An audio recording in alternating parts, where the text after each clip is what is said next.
So you just bought your dream home, and now it's time to move. Let's face it, nobody likes to move. All the packing, unpacking, lifting, upstairs, downstairs, and broking everything, including your back. Let the professionals at EJA Moving Company take all the stress and pain out of your move. Competitively priced moving, relocation services, office moves, and complete packing and unpacking services. They work with everybody to make it simple and easy for you to move and relocate. Call EJA Moving Company at 315-335-0516. When it's time to relocate, have EJA Moving do all the work for you. Hit them up online, ejamoving.com. Hey, Disruption Network. This is Mike Sacco, the general manager at Nye Volkswagen of Rome. If you don't know me by name, it's only because you have not received the best deal. There's only one reason to leave Utica, and that's to come see me in Rome and get the best deal on your next new, pre-owned, or certified VW. Mention that you heard this ad from Disruption Network and receive $250 off your next vehicle purchase. You'll know why our customers say, I love my Nye VW. Come see us at 5865 Rome Taberg Road in Rome, or visit us online at nyvwofrome.com. Join us Saturday, October 13th as Disruption Network and Doughboy Barbecue presents Trip Fest 2 at the Jewish Community Center, 2310 Oneida Street in Utica. A night to pay homage to Vinny, Captain Trip Moriel. Utica icon, yo! Come pick through all of Captain Trip's personal treasures, local artist display, food from Doughboy Barbecue, beer, wine, and live music. Bands include, after a 24-year hiatus, the return of Taurus, Kate Devin, The Crazy Fools, Thunderwatt, and a 315 All-Star tribute to the Grateful Dead. Tickets are $10 in advance and $15 at the door. Partial proceeds to benefit Laney's Army. Doors open at 6 o'clock. Taurus kicks it all off at 6:30. It's Trip Fest 2, Saturday, October 13th. Trip Fest 2 is sponsored by Nye Volkswagen of Rome, 92.7 FM The Drive, Priceless Inspection, Donato Appraisal Services, Dr. Scott Domenico, and Saranac Brewery. The Property Sisters of the Mohawk Valley was born when 3 top producing agents with over 25 years of combined experience selling real estate joined forces to take real estate to the next level. We practice with honesty, integrity, and the knowledge to help make the buying and selling process easy and stress-free for all of our clients. We pledge to always make our clients our top priority from start to finish and even after the house is closed. We will always be a valued resource for information and assistance for our buyers and sellers. Our customers over the years have become not only past clients, but great friends. As we join hands together as the Property Sisters of the Mohawk Valley, we look forward to serving our clients and our community and making a positive difference. You can reach us at 315-601-9630 for all of your real estate needs.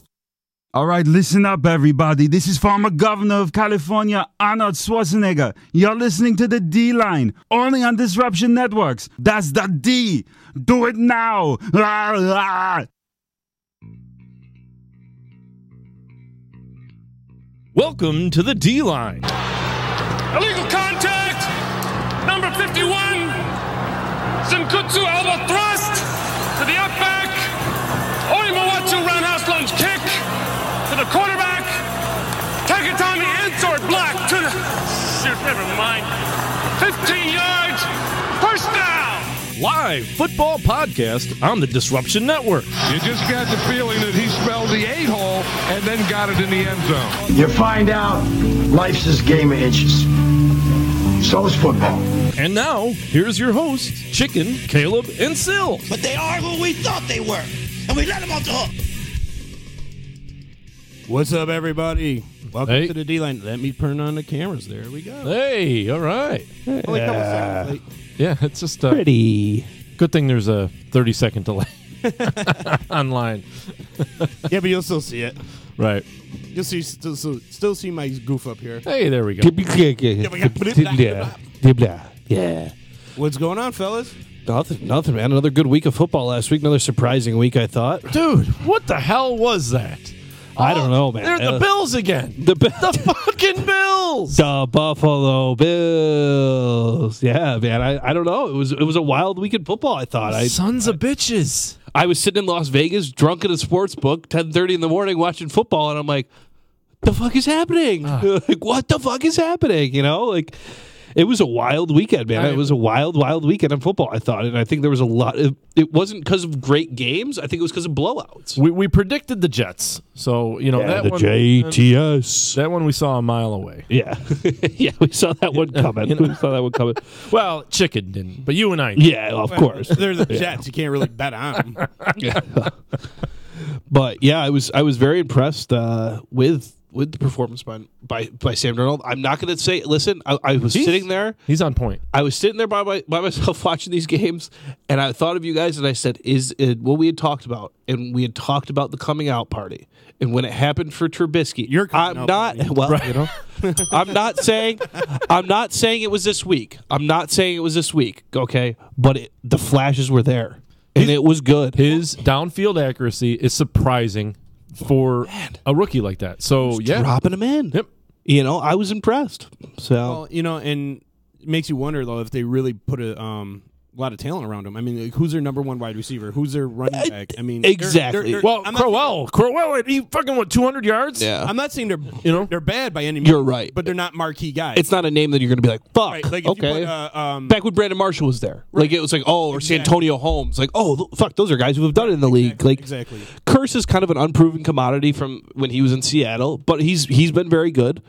Quincy Enunwa was hurt, so you're absolutely right. It's not guys you're going to know. As a Jets fan, I do think that they're a big receiver away from being that offense being deadly. Catch in the end zone. Yeah. I mean, exactly. I mean, I'm telling you something. I think it's there might be something special here with this kid. And USC quarterbacks haven't worked so great, but I'm not calling it. I'm not calling it now. You learn to. Well, he's already doing better than Matt Leinart. Yeah, no kidding. And the funniest part of that goddamn game is it makes me sick to my stomach.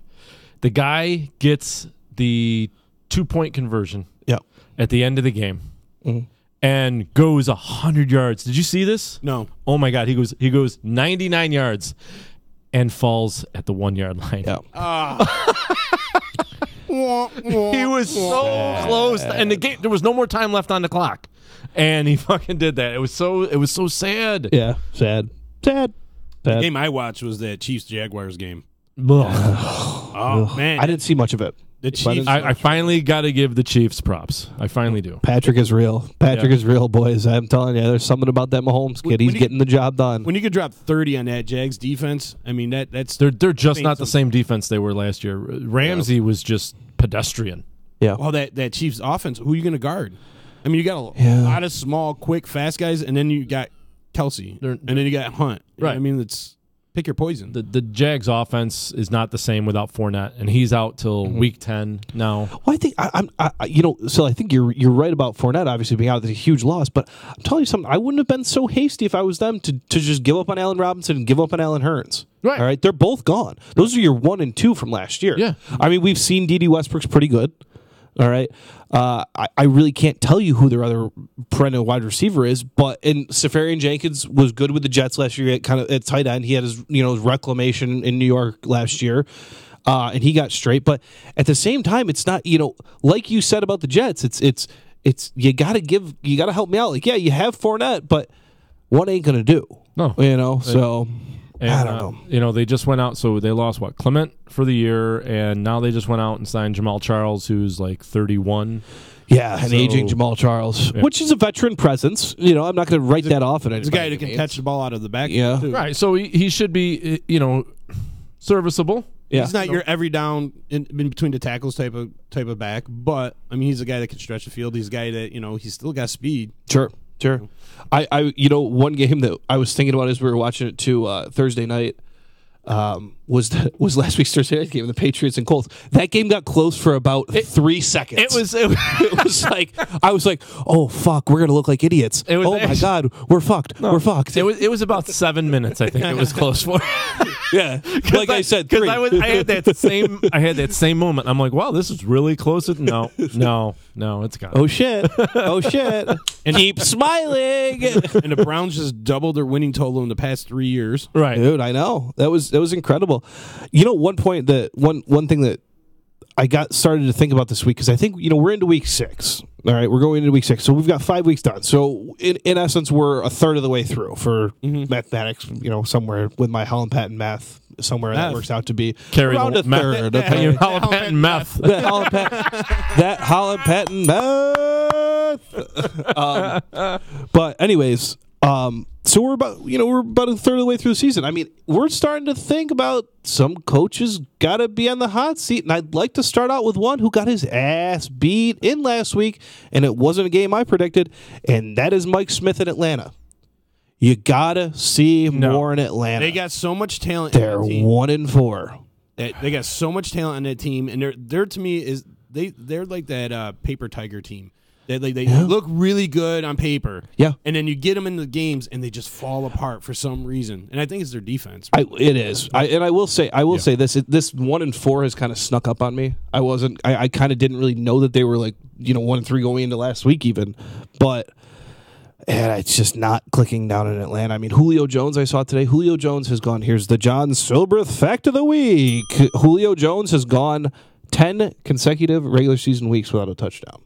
But doesn't he lead the league? He was last week. He was a leading wide receiver. I don't know if he still is this week, but I'm telling you, he's still putting up the yardage and the catches. Who did I pick in that game? I know I picked. I'm pretty sure I picked Atlanta. Sheets are right here. I think I did too. Chicken picked Atlanta. Yeah, I think I did. I think that was when I said Caleb picked Atlanta.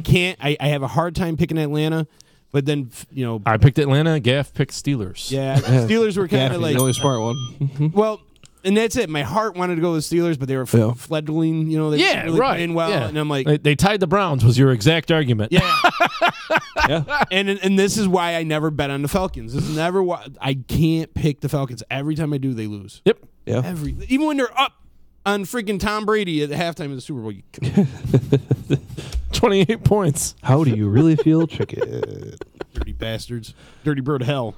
Yeah, right. No, that was. I'm telling you something. That's a hot seat, and I think another hot seat might be in Dallas. Garrett, Jason Garrett. I think it's got to be started. He has to. How is this guy still got to? We're going to talk about something right now that has been a hot topic the past 3 fucking days on every other radio station. Right? Yeah, I got to do that drop. Hot topic. So actually, it sounded pretty good the way you just did it. So they lost to the Texans. Yeah. Yeah, and the 19 people to 16. What a barnstormer that was. Yeah. And I called it. my mom always calls during the show. Damn it. Call John at 6:20 on Thursdays. Okay. You should answer it. We should put her on the show. Oh man. Yeah. She wouldn't even know what to do. Just blatant. We'll go, hey, Mom! She'd make meatloaf too. She would too. I'll be right there with it. Okay, Johnny. Oh, she's probably a saint. So yeah, the fourth Saint. the fourth You and say saint. None. Speaking of the Saints, We're not there yet. We got to bullshit about Jason Garrett for here. fourth and 2 in overtime. Some people are saying it's overtime. You go for it. Other coaches did it a couple of weeks ago when Frank Reich did it in overtime. Indy lost. They didn't make make it. Instead of punting to live another day, they went for it and lost. Jason Garrett decided to do the same thing, and he lost that way as well.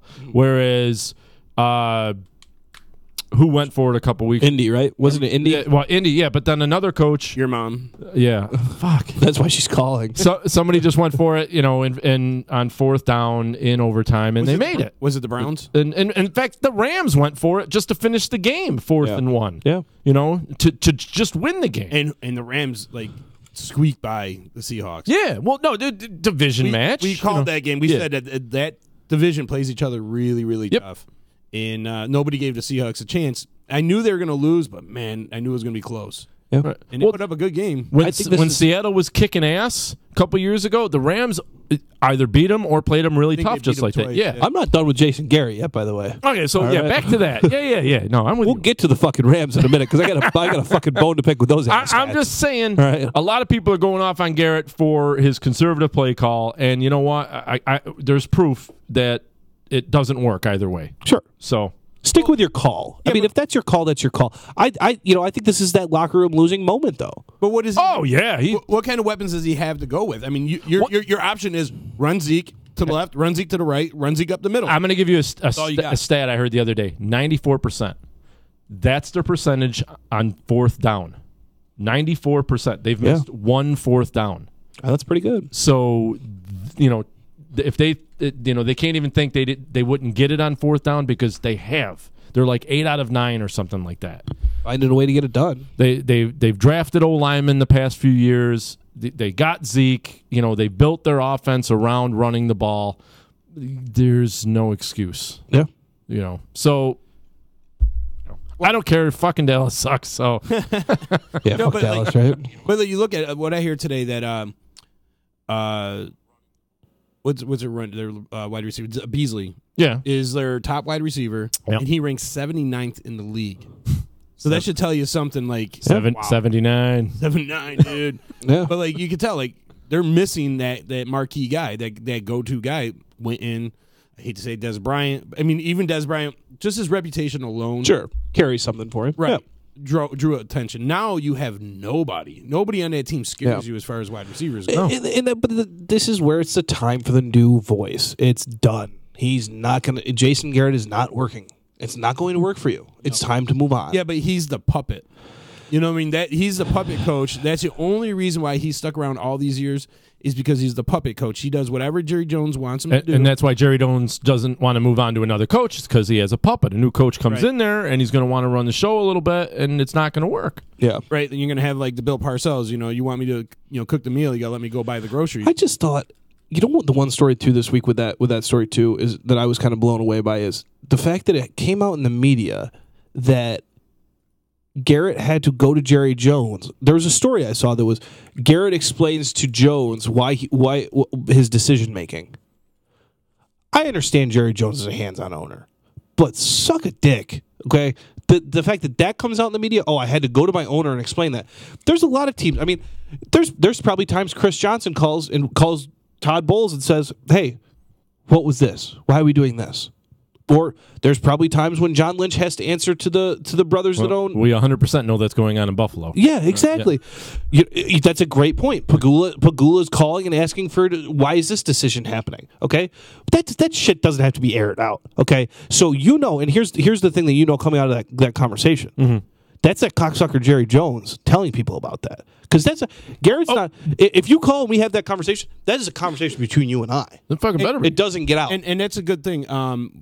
Bring up a good point. The coach for the Giants, I forget his name, Pat Shurmur. When he talked about OBJ, like saying how the locker room handled itself, and that's all I'm going to say about it. And I'm like, that's a great response. Exactly. Like the locker room has settled it. I don't have to do anything. Yeah. It's settled amongst them, and that's all they care about. And that's the way it used to be, and that's the way it should be. A head coach really doesn't have time for that shit. He has to move on to next week. The second quadruple zeros hit on that clock, he is now on to next week. Yeah. He can't worry about fucking drama in the locker room. Well, that's why shit. The Belichick sound bites where they're like trying to ask him questions. They're like, on to next week. Yeah. And he answered a question today. He says, like, somebody asked him a bullshit question. He was like, I think we're playing the Chiefs this week.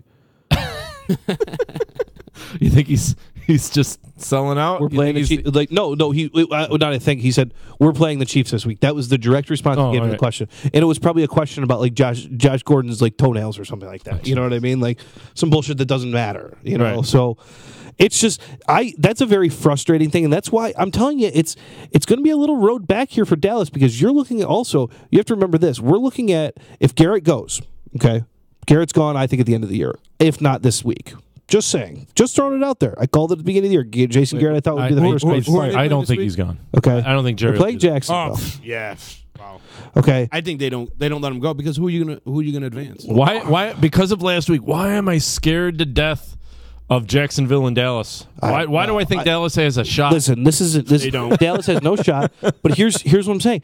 Now, here's where you go next. You're not going to get a desirable head coaching candidate because, okay, yeah, it's Dallas. Oh, no, you move the D coordinator up. But you have to deal with No, I'm not. I'm not talking now. I'm talking when we go to the hiring process. I don't care who the fuck the interim is. All right, because as far as I'm concerned, go ahead and try to win a game. I don't give a fuck. You're not going to. Right. So Well, that's the thing. By firing your head coach, you're basically giving up on this. Who's their D coordinator? but Old Bears D coordinator there.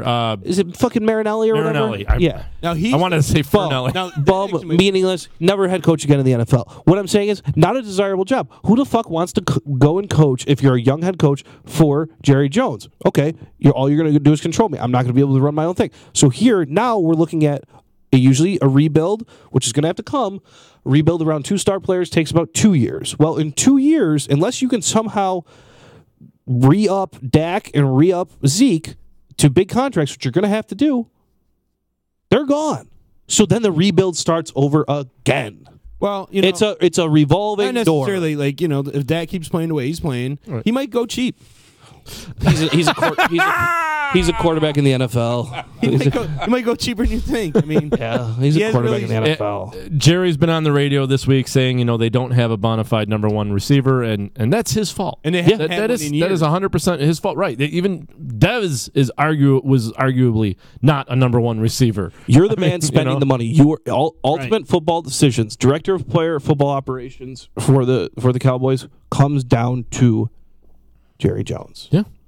Final decision is Jerry Jones. So, who can you blame? I just like you said though, that's why I think Garrett has lasted so long is because who are you going to bring in there that's going to be a puppet for Jerry Jones? It's not desirable. No, well, the Raiders always used to seem to get some, schmuck head coach when Davis was in charge. Yeah. What if they go out and get like a Jack Del Rio? I don't think it's a desirable job for him. Probably not. I don't think. Does Jack Del Rio want to be a part of a rebuild? No, a rebuild comes with a young head coach. As far as I'm concerned, you don't usually hire an experienced veteran coach to rebuild. I mean, I think Norv Turner tried to rebuild one time, and it was a John Fox. Exactly. There you go. Well, I could see what you don't ask those guys to rebuild. But John Fox did rebuild, and John Fox did the job he was supposed to do. And this is why I think they would probably bring in like a veteran coach. At the time that John Fox took over, they lost the locker room. Mm-hmm. Everything was just chaotic. There was no core identity or anything. Mm-hmm. So when you bring in like an old school coach like that, they bring in that toughness, that run the ball, defense. Get rid of all that other spread out offenses and all that crap, and come in with like old school football. And sometimes a team needs to do that, and that's why I felt like he was let go at the right time. Now you brought in that core, the next guy. Yes, now it's time to advance the future. But that's why I think with the Cowboys, man, I mean, who's going to want to jump into that fiasco? Because you're never going to be able to have full reign of your own team. Exactly, I think it's going to be, the one situation I could see it is if you go and you have and I don't know who that head coach is right now, really, for me, that's out there. That's Adam Gase. No, God, I don't think. Gase I think he's gone with that. I think he's done with the Dolphins. But usually you don't get back-to-back chances. Do you think it's a high-profile enough job for Nick Saban? That's what I'm saying. Either you're going to have to pay out the pocket to get a John Gruden. Saban would be like, hell no. I don't know. I'm just popping up an article here, and he's number 2 on the list. Yeah, but I don't think Gruden. I don't think Saban says hell no. I don't think he does. I think he does. I think he learned with that whole time in Miami, and I also think that was brutal. That was brutal. But now you got a dictator of an owner. And Saban's the kind of guy that wants to have the total control. I mean, he's the Belichick of the college football world. Yeah. So he's going to want to have full control of that team, and he's not going to get it with Jerry Jones there.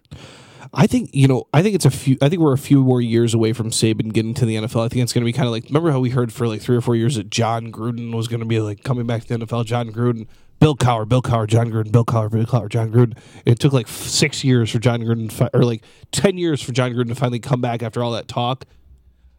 I think Saban's a little time away, but it's an interesting point. I don't think Saban comes back in the NFL. Yeah, you might be right about that too. Well, from what I understand, he's a really competitive guy, and he's really disappointed that he failed in Miami, and he does eventually want another shot. Not the Cowboys. I would think if the Browns were to get rid of Hugh, he might be. He would turn that fucking program. I'm going to throw my fucking headset because if he fucking dynasty, and he used to work there, and they had that chance to build that super. That's right. He was on that. I think the next head coach in Dallas, if you had to put me on the spot right now to say, would be Harbaugh at Michigan. I say they would go with somebody like if Adam Gase leaves Miami, they'll. No, I'm good. No, Mike, I don't think you have to realize in the NFL you don't get a chance one after another. It doesn't happen. You have to go back into the coaching ranks. It's very rare that you see someone get fired and then get rehired. So my God, no. And Adam Gase is worthless. Oh my God, no. You get guys like Wade Phillips. Has been in and out of coaching jobs all over the place. But in between that tenure, they're taking coordinator jobs. It's very rare that like the same offseason they're hired as a head coach. John Fox. I mean, John Fox has a proven track record. Though. Shanahan. Mike Shanahan has a proven track record. I mean, I would hire both those guys right now, personally. But Adam Gase could go in there with Bill. Brian Schottenheimer. Adam Gase, as far as I'm concerned, track record. Yeah. Marty Schottenheimer. You know what I mean? He's pretty good. But like Adam Gase, as far as I'm concerned, hasn't done fucking cock in his career. Dave Kemp. No, well, never. He's got a Super Bowl ring.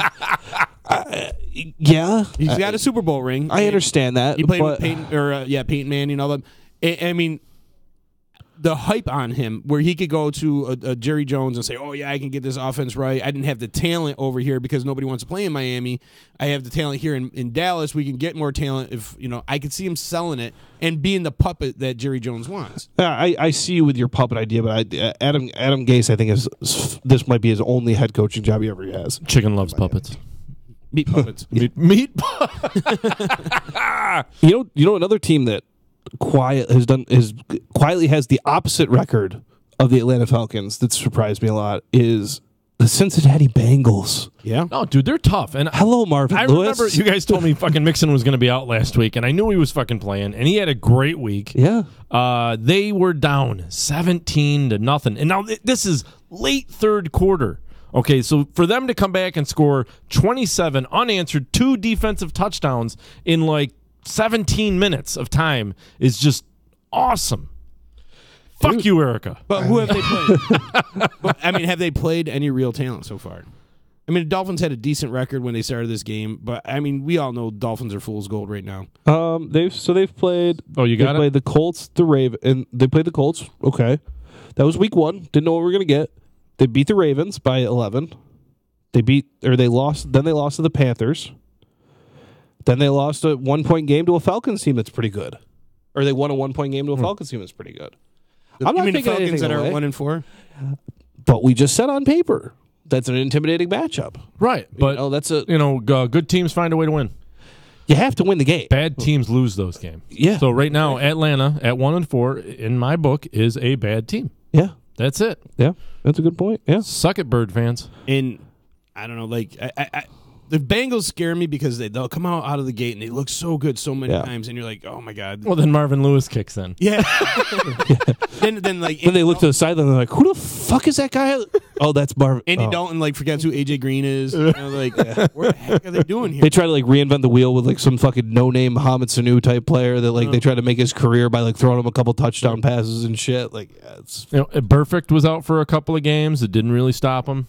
So they got a good defense. They got some weapons. I we put a lot of faith in them. Don't buy into them yet. No, yeah. not yet. No, I'm not. But it's a surprise. Yeah. I think it's just and listen, I'm gonna catch shit from both of you idiots about this, but I'll tell you something. Another team that surprised the hell out of me is the Tennessee Titans. The Titans, the ones that just lost to the Bills. The new Jacksonville Jaguars, but they're still leading their division. And they, 1 week they get an impressive win, and then they come out and just do that backdoor shit. Yeah, exactly. But we talked about this. So you and I made this. I think the Bills D-line made their O-line look stupid, like what they did to Minnesota a couple weeks ago. What the fuck, John? It's just like we said. They're either the team that comes out and scores 40, or the team that fucking scores 3. And gets shit pumped 48-3, or wins 45-0. It's just. That's the team they are, but I don't know. It just seems like there's something a little bit more there in Tennessee than I've seen in the past. Tennessee was just kind of like, we'll go through the motions. Maybe we'll be 7-9. They're a young team. They're a young team, and with a new coach, and they're again doing the rebuild. They got Vrabel there as a coach. I like him. I think they got definitely something to build on. I don't think this is their year. I don't think that maybe they squeak into a wild card.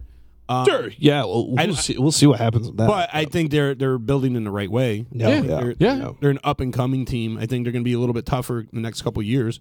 Mm-hmm. One team I think is in like complete disarray, and is the New York Giants. Ooh, the New York Giants are like, they got so many weapons. They got some great players in some great positions, but they need to get they got rid of Flowers this week. If you said another team in that division, I would have agreed with you, but I won't agree with you on this. That they're in disarray? I don't think they're in disarray. They are. You need. I'm sorry, but I'm going to call it here. I watched this game too, and Eli fucking blows. Yeah, he does blow. Eli is finally showing his true colors. They don't have the line for him. You need a guy that can scramble, get out of the pocket, and make these guys miss, buy you more time. And you need to get younger at quarterback. I thought last year I kept saying they needed a guy like Kirk Cousins, the guy who has a little leadership. And then you were right about that too. I thought, I think he would have been a perfect fit for this offense. Especially now that Kirk Cousins is one of the most overrated players in the NFL, but I think he would have fit in New York. Well, perfectly. You're going against one of the other top overrated players. Yeah, the other overrated guys. That'd be the battle of the cluster fucking training camp there. No kidding. At least you get a younger, more mobile version. Exactly, better looking. And doesn't look like he's about to start drooling on the sideline. Guy, okay, I can get on board with Kirk Cousins in New York. Okay, you got Saquon Barkley, you got Odell Beckham, and then you got freaking Ingram. OG Bajawada? OG nobody. Are we talking about a tribe in Africa or something? Or what? And then you got Ingram in the middle. And Sterling Shepard. Sterling Shepard's a good player. Some great players. And I really feel like, we could blame the O-line all we want. And the O-line does suck. But when you know that, and you got this statue of a quarterback who's aging and hasn't done anything in the past, 3 years? He's been terrible the past few years. And I think it's time you start looking the other way. And I know it seems like sacrilege in New York to say, get rid of Eli. Yeah. And the child molester guy that benched him last year caught hell for it and lost his job because of it. But the McAdoo? Ben McAdoo, yeah. God, it's just because of the stash and the slicked hair. He wasn't actually accused of... Thanks, John. Thanks for clear. What, do you think your mom's listening right now? He just happened to drive around in a van. John's mom's calling again. McAdoo. Do you know what, though? You know what's something interesting about Ben McAdoo? After he left New York, do you know what he probably had to do? He probably had to move. He came up on my screen and said John McAdoo had to move to a new... He probably had to move. He probably called EGA Moving Company. Professional movers, 315-335-0516. Competitively priced moving, relocation services, office moves, complete packaging and unpackaging services. They work with everyone and make it simple for you to move and relocate. Eat the sandwich! EJAmoving.com. When it's time to relocate, have EJA Moving do all the work for you. Good call. Yeah. Terrible. Ben McAdoo, see ya. Get moved. Terrible segue. I got the point early this week, though. I catch on the point early. All right. No, but the Giants, I'm telling you, you're not going to do anything with that. That offense could run so much better. Did you see that pass that Odell Beckham threw? By the way, to Barkley? Great play. Yeah. Great pass. It's the longest pass play for the Giants this year. That's sad, isn't it? Yeah. Very.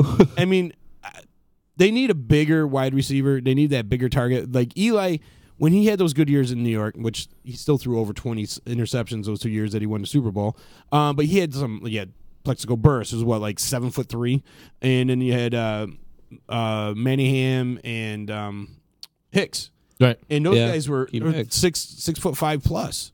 Those are some big targets, and I think he's better with the bigger target guys. Who's their tight end? Oh, Ingram, but he's been hurt.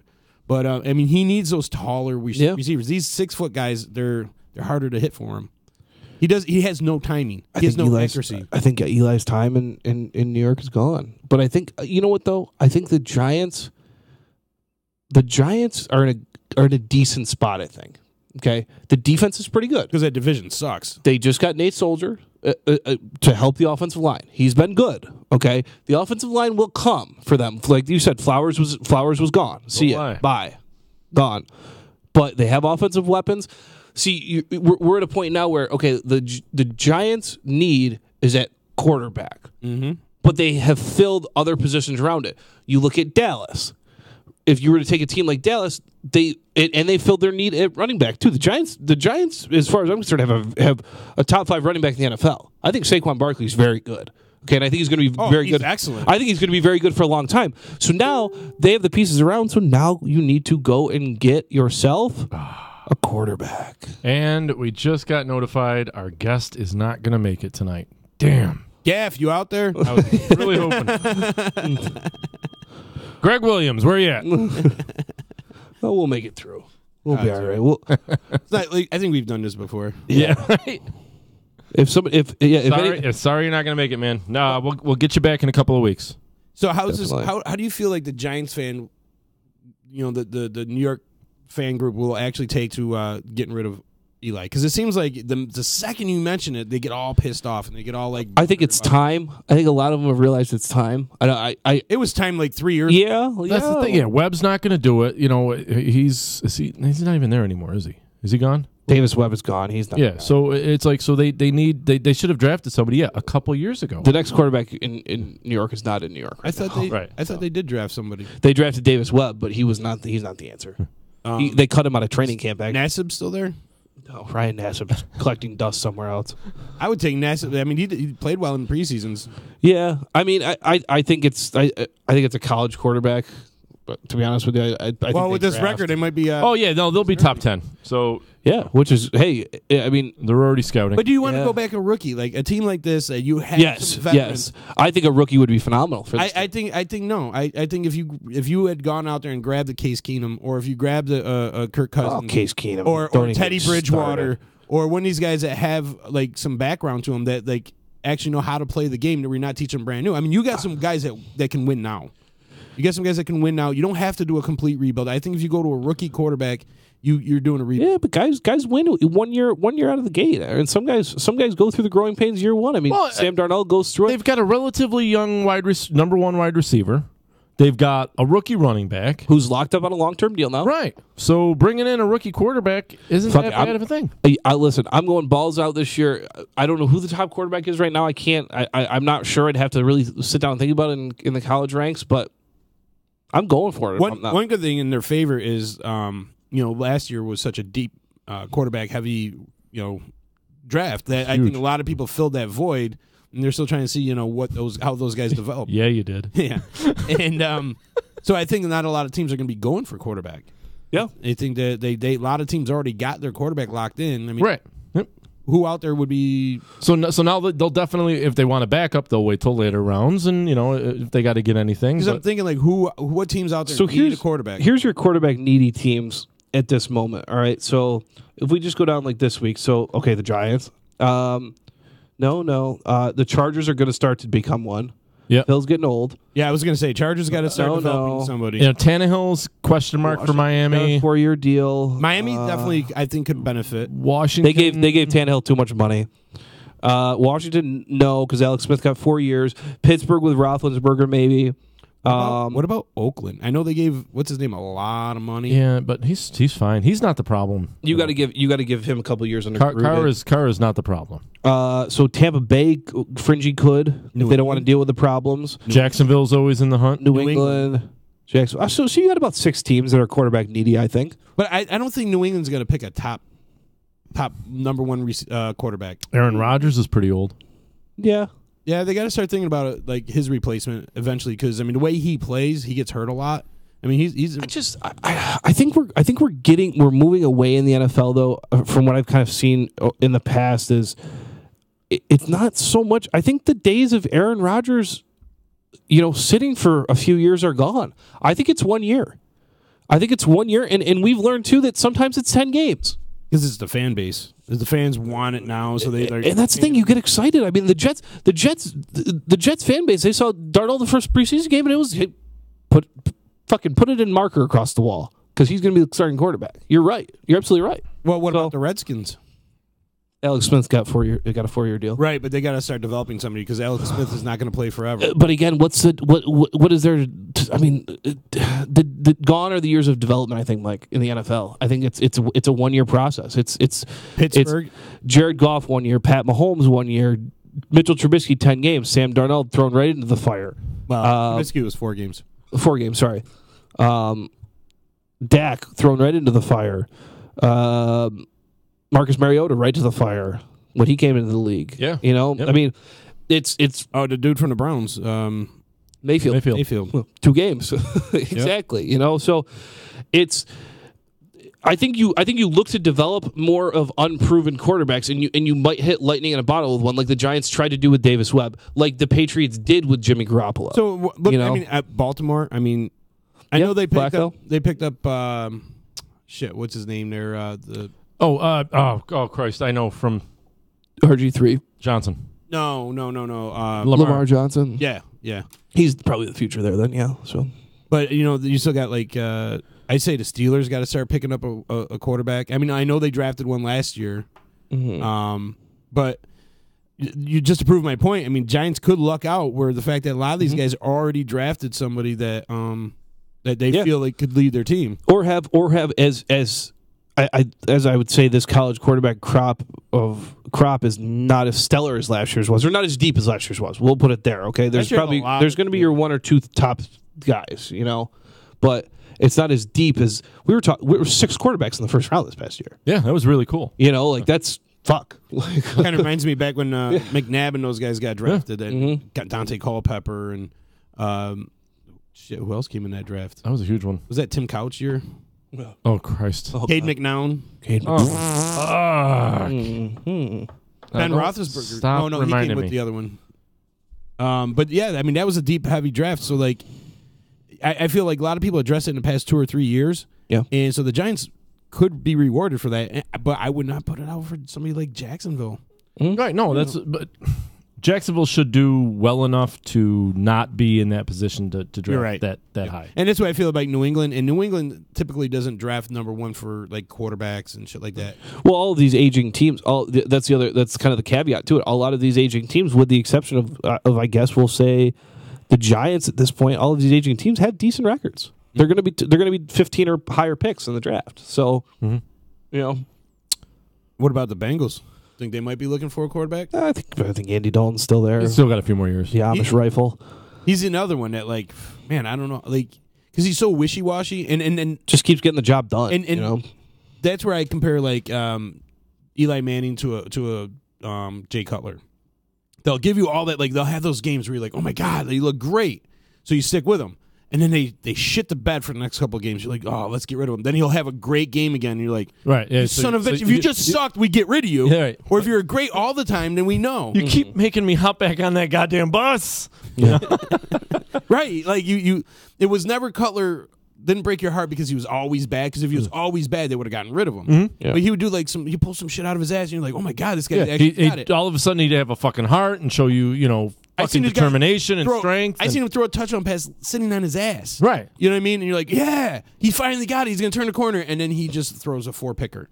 And you're like, are you fucking kidding me? Or you throw an interception in the end zone on a comeback, right. And then, win the game. And he's got that I don't care attitude. And you watch motherfucker. But like, Eli's the same fucking way. You watch the fucking Giants will turn around. They'll go 8-8. They'll win this fucking division because the fucking division is terrible. It's possible. That's the thing. Now, with the Eagles, okay? I mean, the biggest believer in the Eagles right here. They 100% now have a running back problem. All right, but they still got wide receivers. They still got a tight end. They still got a quarterback. Their O-line's decent. Their defense is a little suspect. What are you talking about? But the Eagles. E-A-G-L-E-S. Fucking Eagles. Walked right into it. So it's really just a running back. Is the trade deadline's in 3 weeks? I'm telling you, 30th? Bell, it's not a far ride. I mean, that's right down the middle of Pennsylvania. Somebody in the NFC to trade to them would be just ridiculously stupid. So it's definitely going to be an AFC team. I think another guy you're going to see, another running back too, that I think you'll see some value coming out of too. I think could get moved. Could be if Lev Bell doesn't move. Could be the best running back move because it is a lot easier now in the NFL to make trades.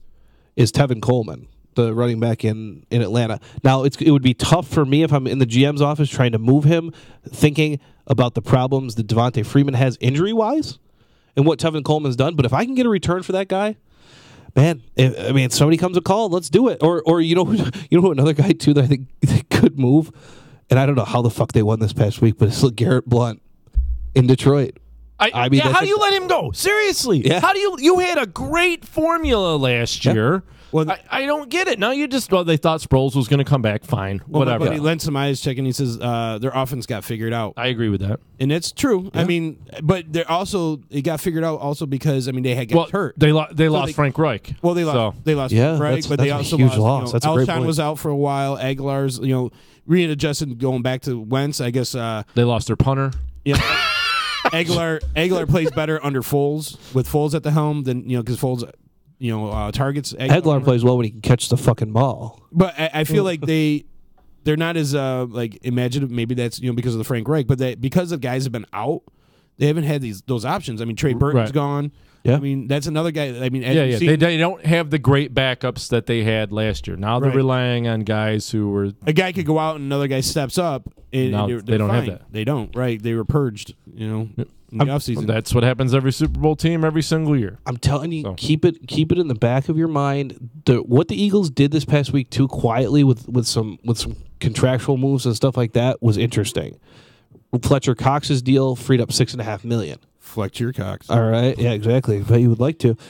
Jay Ajayi kind of just going to the IR. Really didn't see the injury in the game. I didn't watch the game. He played on it. From what I understand, he played on it a little while. Just kind of goes like that's interesting to me. I'm just saying there could be something in the works. Now he did only have a 2-year deal, right? So this was his last year. Mm-hmm. Yeah. I don't think they're going to re-sign him. Man, I'm telling you. Why would you sign somebody with a bad ACL?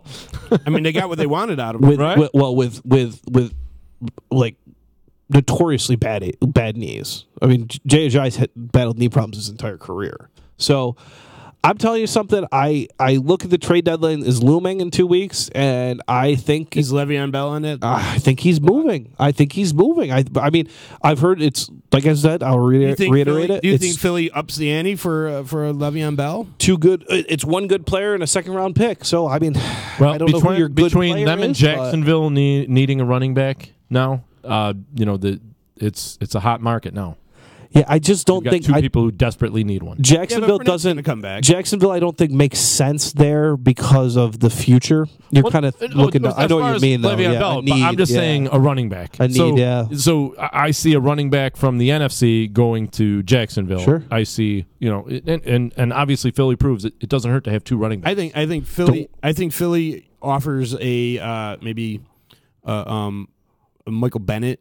Or somebody on defense where, like a linebacker or somebody that's a big need for. I think it's got to be an impact player. I think it's got to really be a big time impact player. And I don't think Michael Bennett does the trick for me. I mean, I would want a guy who's going to be there over time. Like, I would, to be honest with you, where I would start if I was Pittsburgh and they called me and they wanted to make the trade? You know where I'd start? I'd start at Zach Ertz.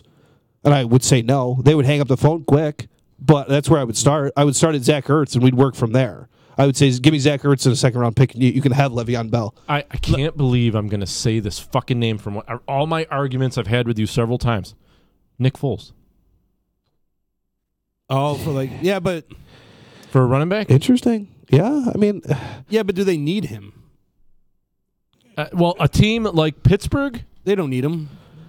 Who's their backup? Big Ben's older. What does Nick? You could sign Nick to an extent to more years, but Big Ben's. But if you can get rid of a Le'Veon Bell for a Nick Foles, I mean, come on. Yeah, no, you can't. You can't. No.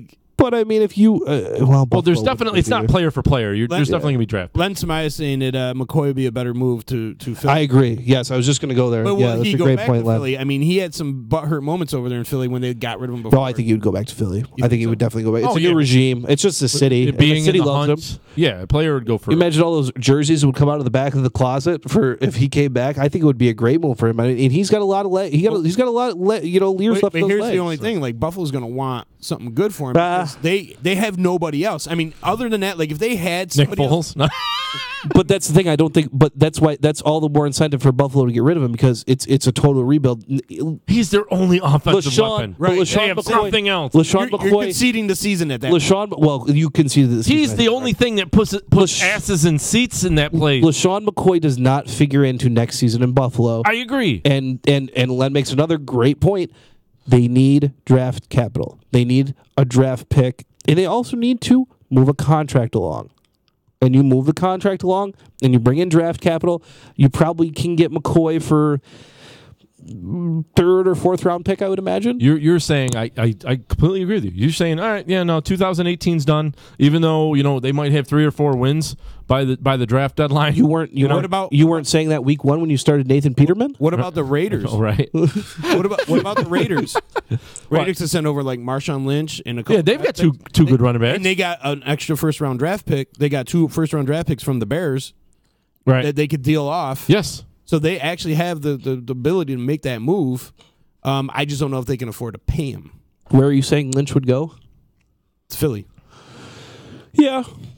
I mean that would work. I mean, I think either way it's going to be or to but Philly would have to give the Raiders more picks. That's what they would have to do. Or to Pittsburgh. If you go to bring him over to Pittsburgh and then send over a Marshawn and somebody else and first round pick for Le'Veon Bell. I mean, then you're putting him with a Derek Carr and then you got Gruden. I mean, Gruden would be licking his chops to get himself a Le'Veon Bell. Yeah. But the problem is I don't think he can afford to pay him.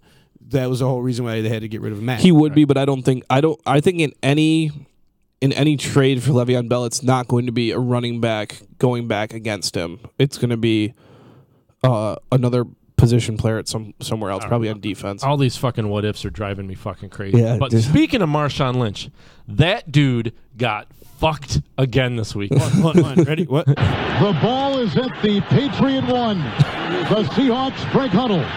2nd and goal at the 1. The quarterback Wilson is in the shotgun formation. Lynch will flank him to his left. 2 wide to the near side, 1 to the far.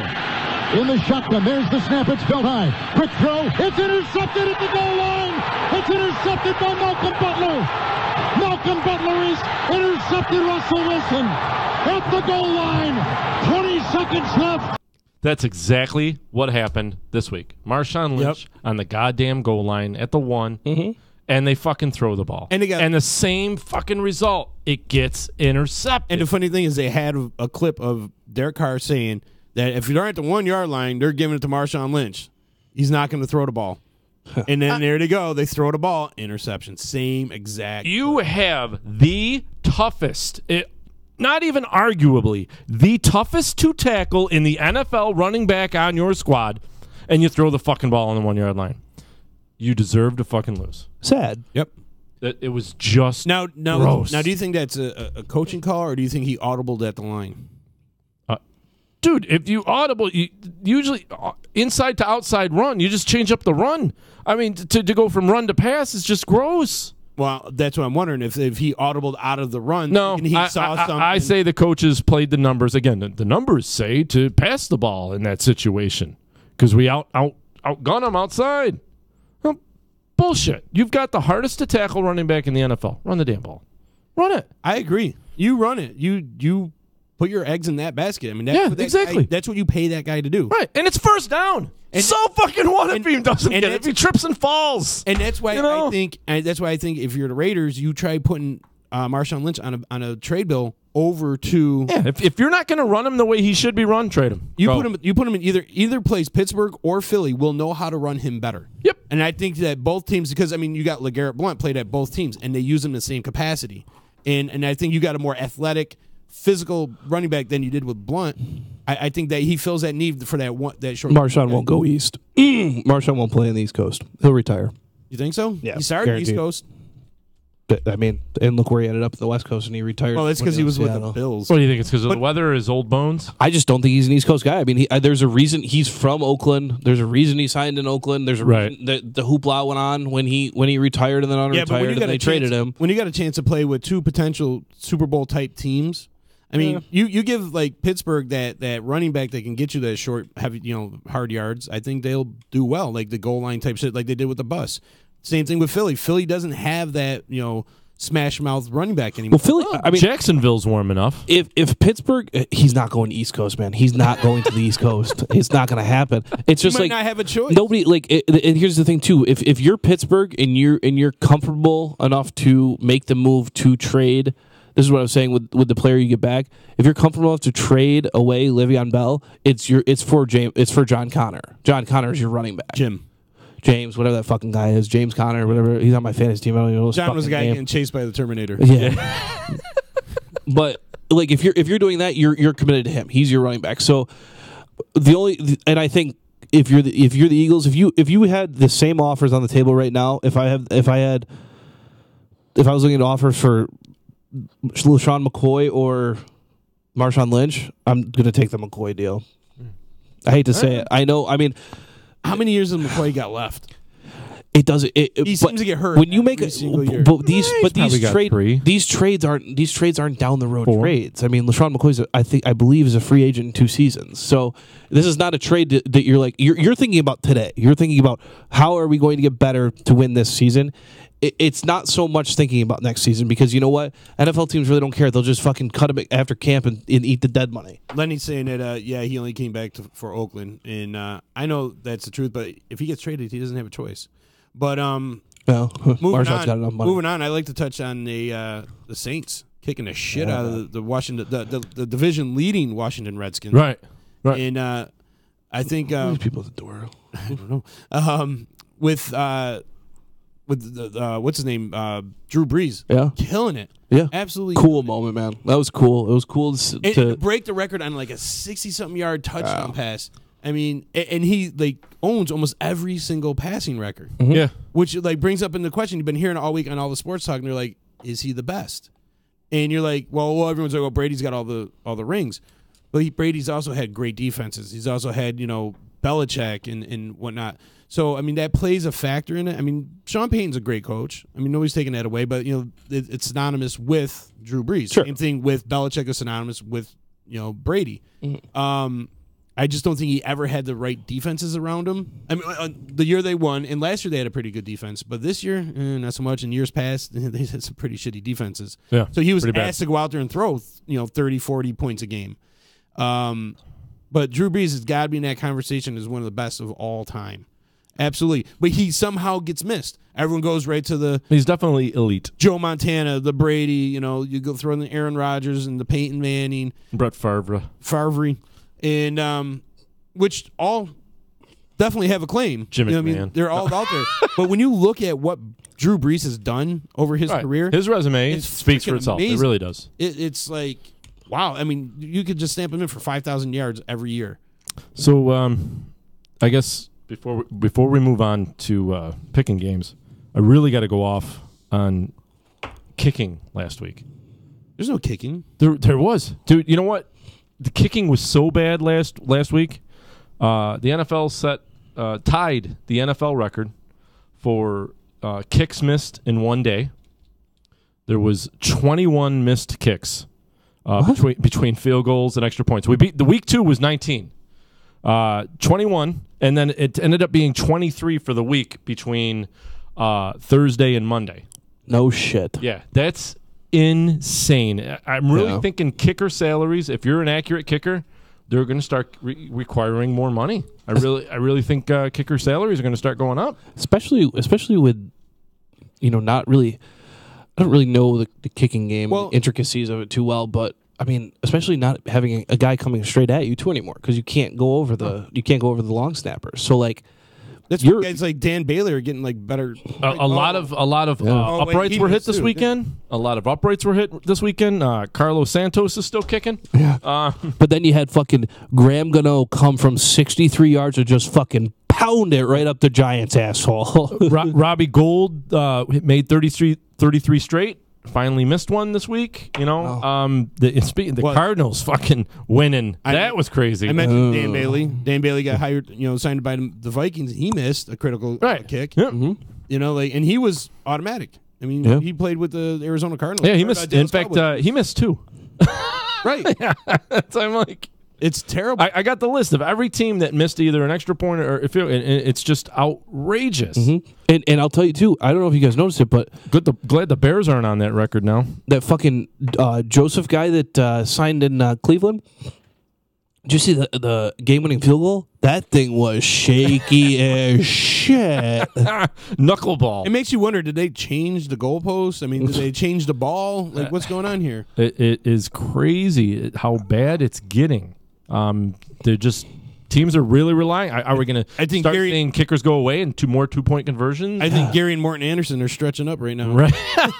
Well, the fucking Mason Crosby missing fucking 5. the fucking kid, the true freshman at Syracuse, and the fucking kid at Pitt. Those two are going to be the next two big kickers in the NFL. They were fucking nasty this weekend. They were unbelievable. The kid in Syracuse, he's a fucking freshman. So in a few years, yes, he's going to be a hot commodity in the NFL. Yeah. I mean, you have to think about it that way. And I just maybe there's just not especially for a dome team. Yeah, maybe there's just not much of an emphasis being put. Maybe we kind of shifted away from it for a while, and we're just starting to kind of realize it again with these new rules, with the longer extra points and stuff like that. But I mean, you're even seeing it.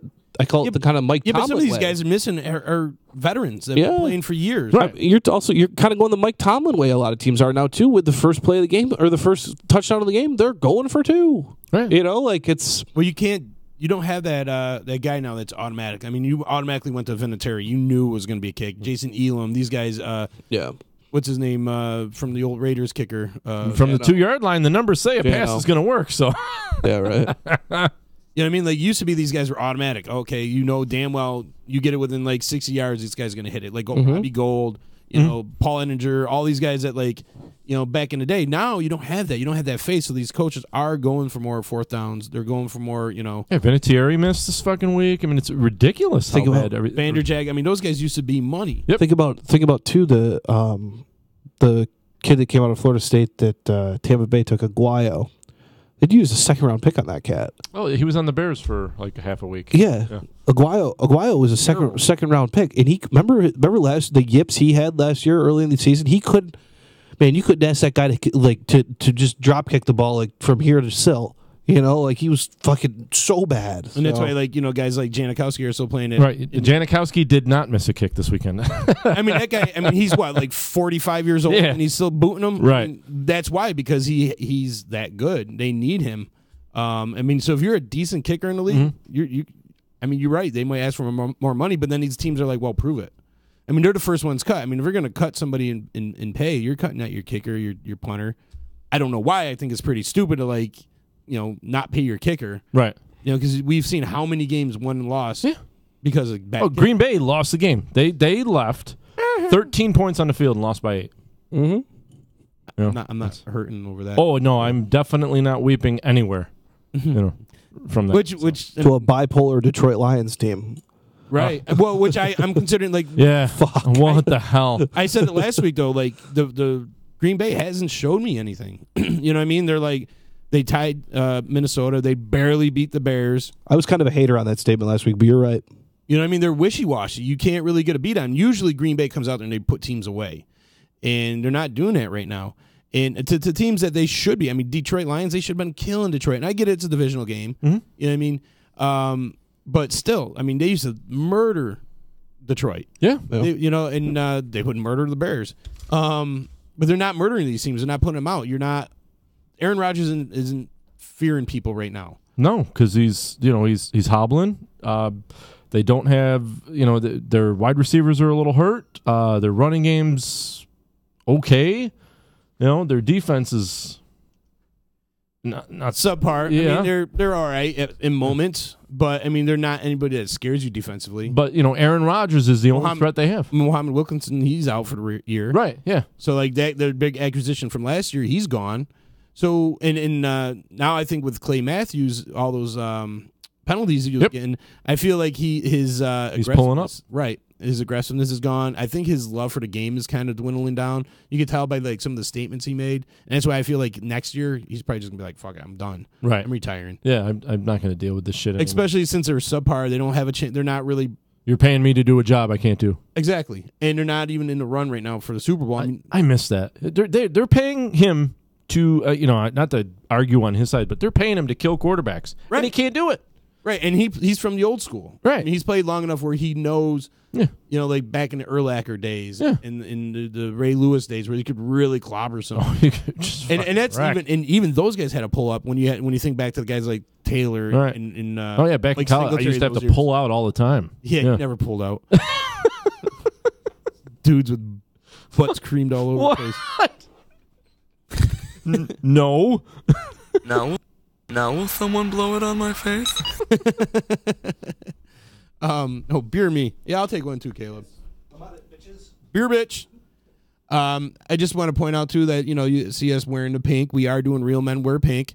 So although Caleb took his hat right out of his own stash, but we're trying to raise money for breast cancer awareness, and so please support us. Follow the link. Oh, you don't give me beer? I did, Dad. Thanks. Please support us. Donate. We're going to be doing a benefit over at Wakely's on the 17th, next Wednesday.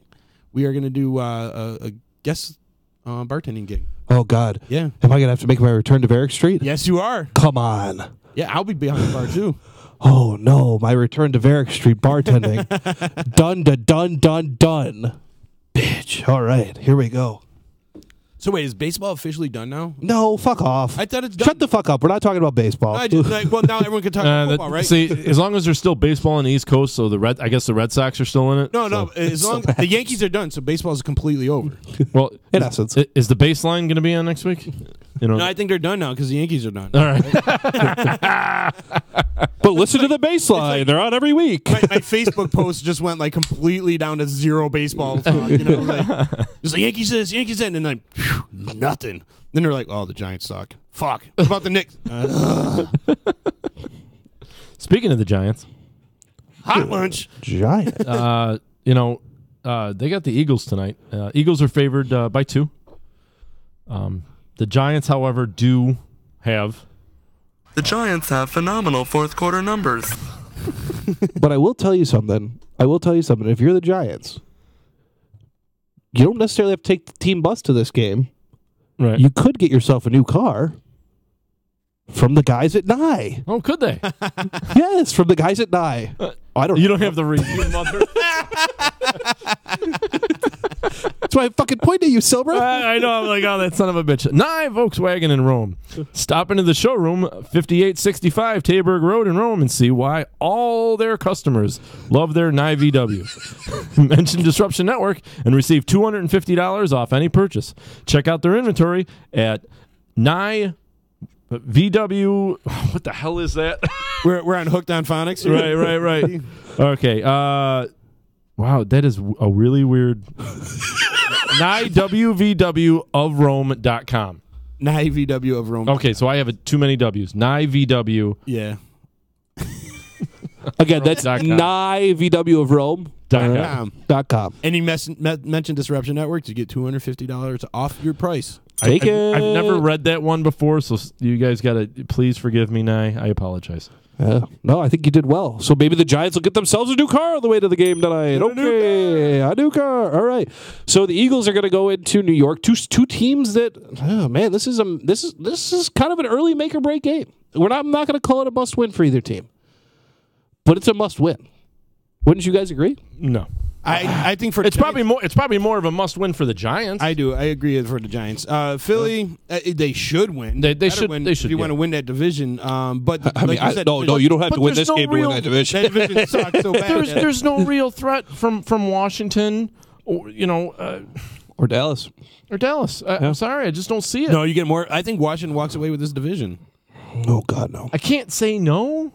They've been playing better ball compared to the rest of that division, but I mean they got blown out by the Saints. But that's Saints, the thing. If we took, and then they lose to Indy. It's shit like that they do what they did to Green Bay, but then they lose to Indy. Who the fuck is Washington? We don't know yet. If we took one of these lovely pink hats, all right, and took a piece of paper and wrote each team in that division's name on it and put it in the hat, and we picked one out, I could make a case for whatever team I pick out to win this division. Yes, I think with the Giants, it's just. They got to go through Saquon. They got to realize that this team is not Eli's team anymore. No. It's not the pass happy, and he's just dinking and dunking. Ride that rookie for all he's worth. I think this is going to be a good one, boys. I think this is going to be a good game. Their last 3 games have been 5 points or less. Mm-hmm. Doesn't matter the location. Mm-hmm. Giants just fired kicked Eric Flowers off the team. So the rest of the O-line is they're on fucking pins and needles now. They know they've got to fucking perform, and they could be next. Mm-hmm. So, this could go either way. No running game from the Eagles right now. Says here, due to injuries and erratic weather patterns, the Eagles will finish a dismal 7-9. Gay Robot may not be far off. Gay Robot might be right. You know what? I think it's important tonight. I think the Eagles really need to focus on tonight is getting Alshon Jeffries going again. Yes. All right. He came back first week strong. Okay. Last week sucked. All right. Tonight, I think it's get him going again and use him and Ertz and I like this Dallas Gobert kid, the number 2 tight end. The reason they were able to kind of let Trey Burton walk, they had to fill that need, and he's been pretty good.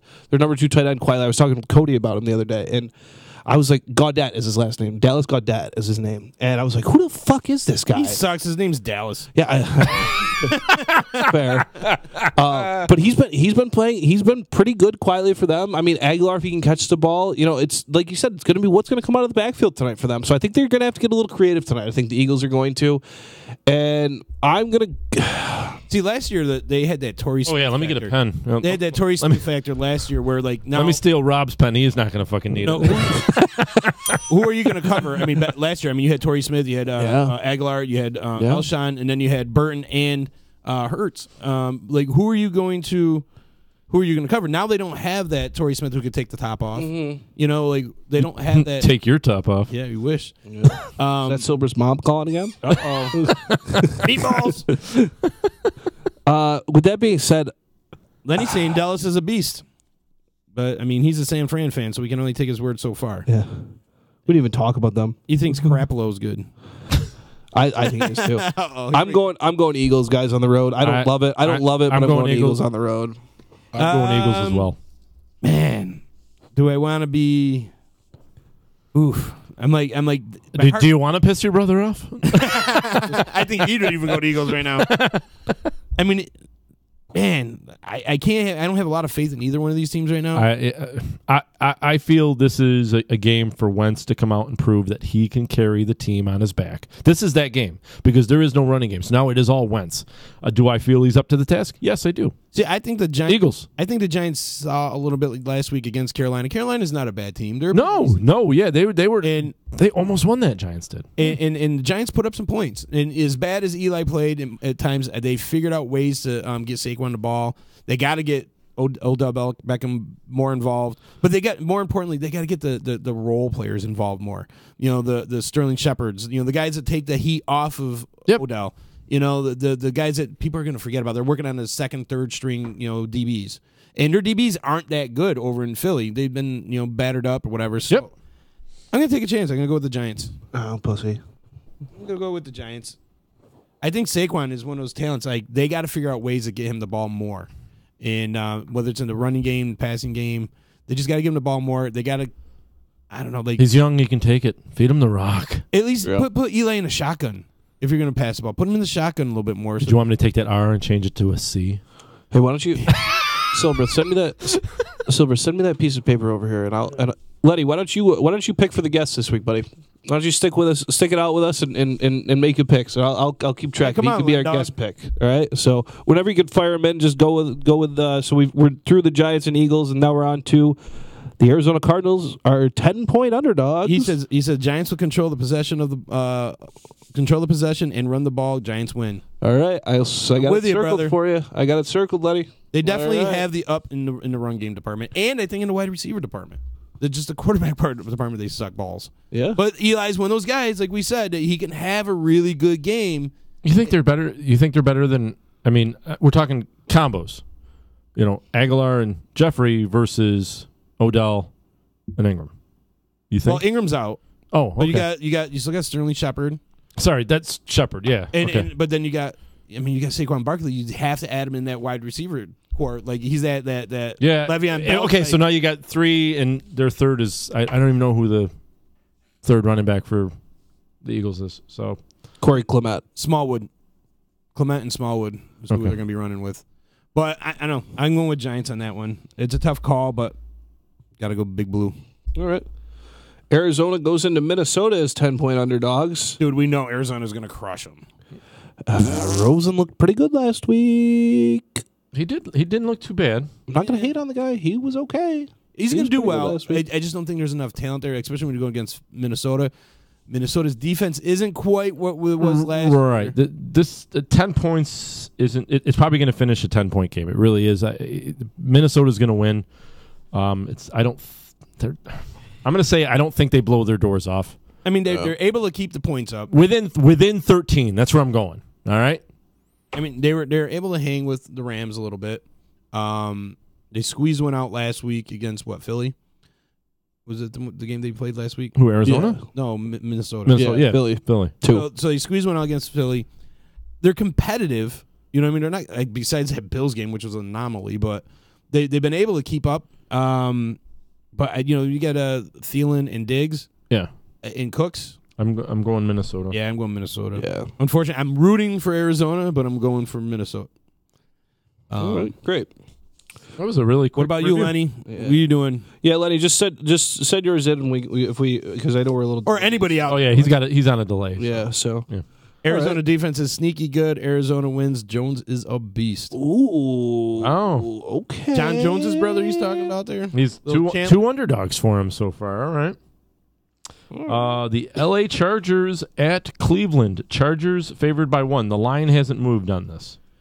It's staying at 1. This is tough, man. It is.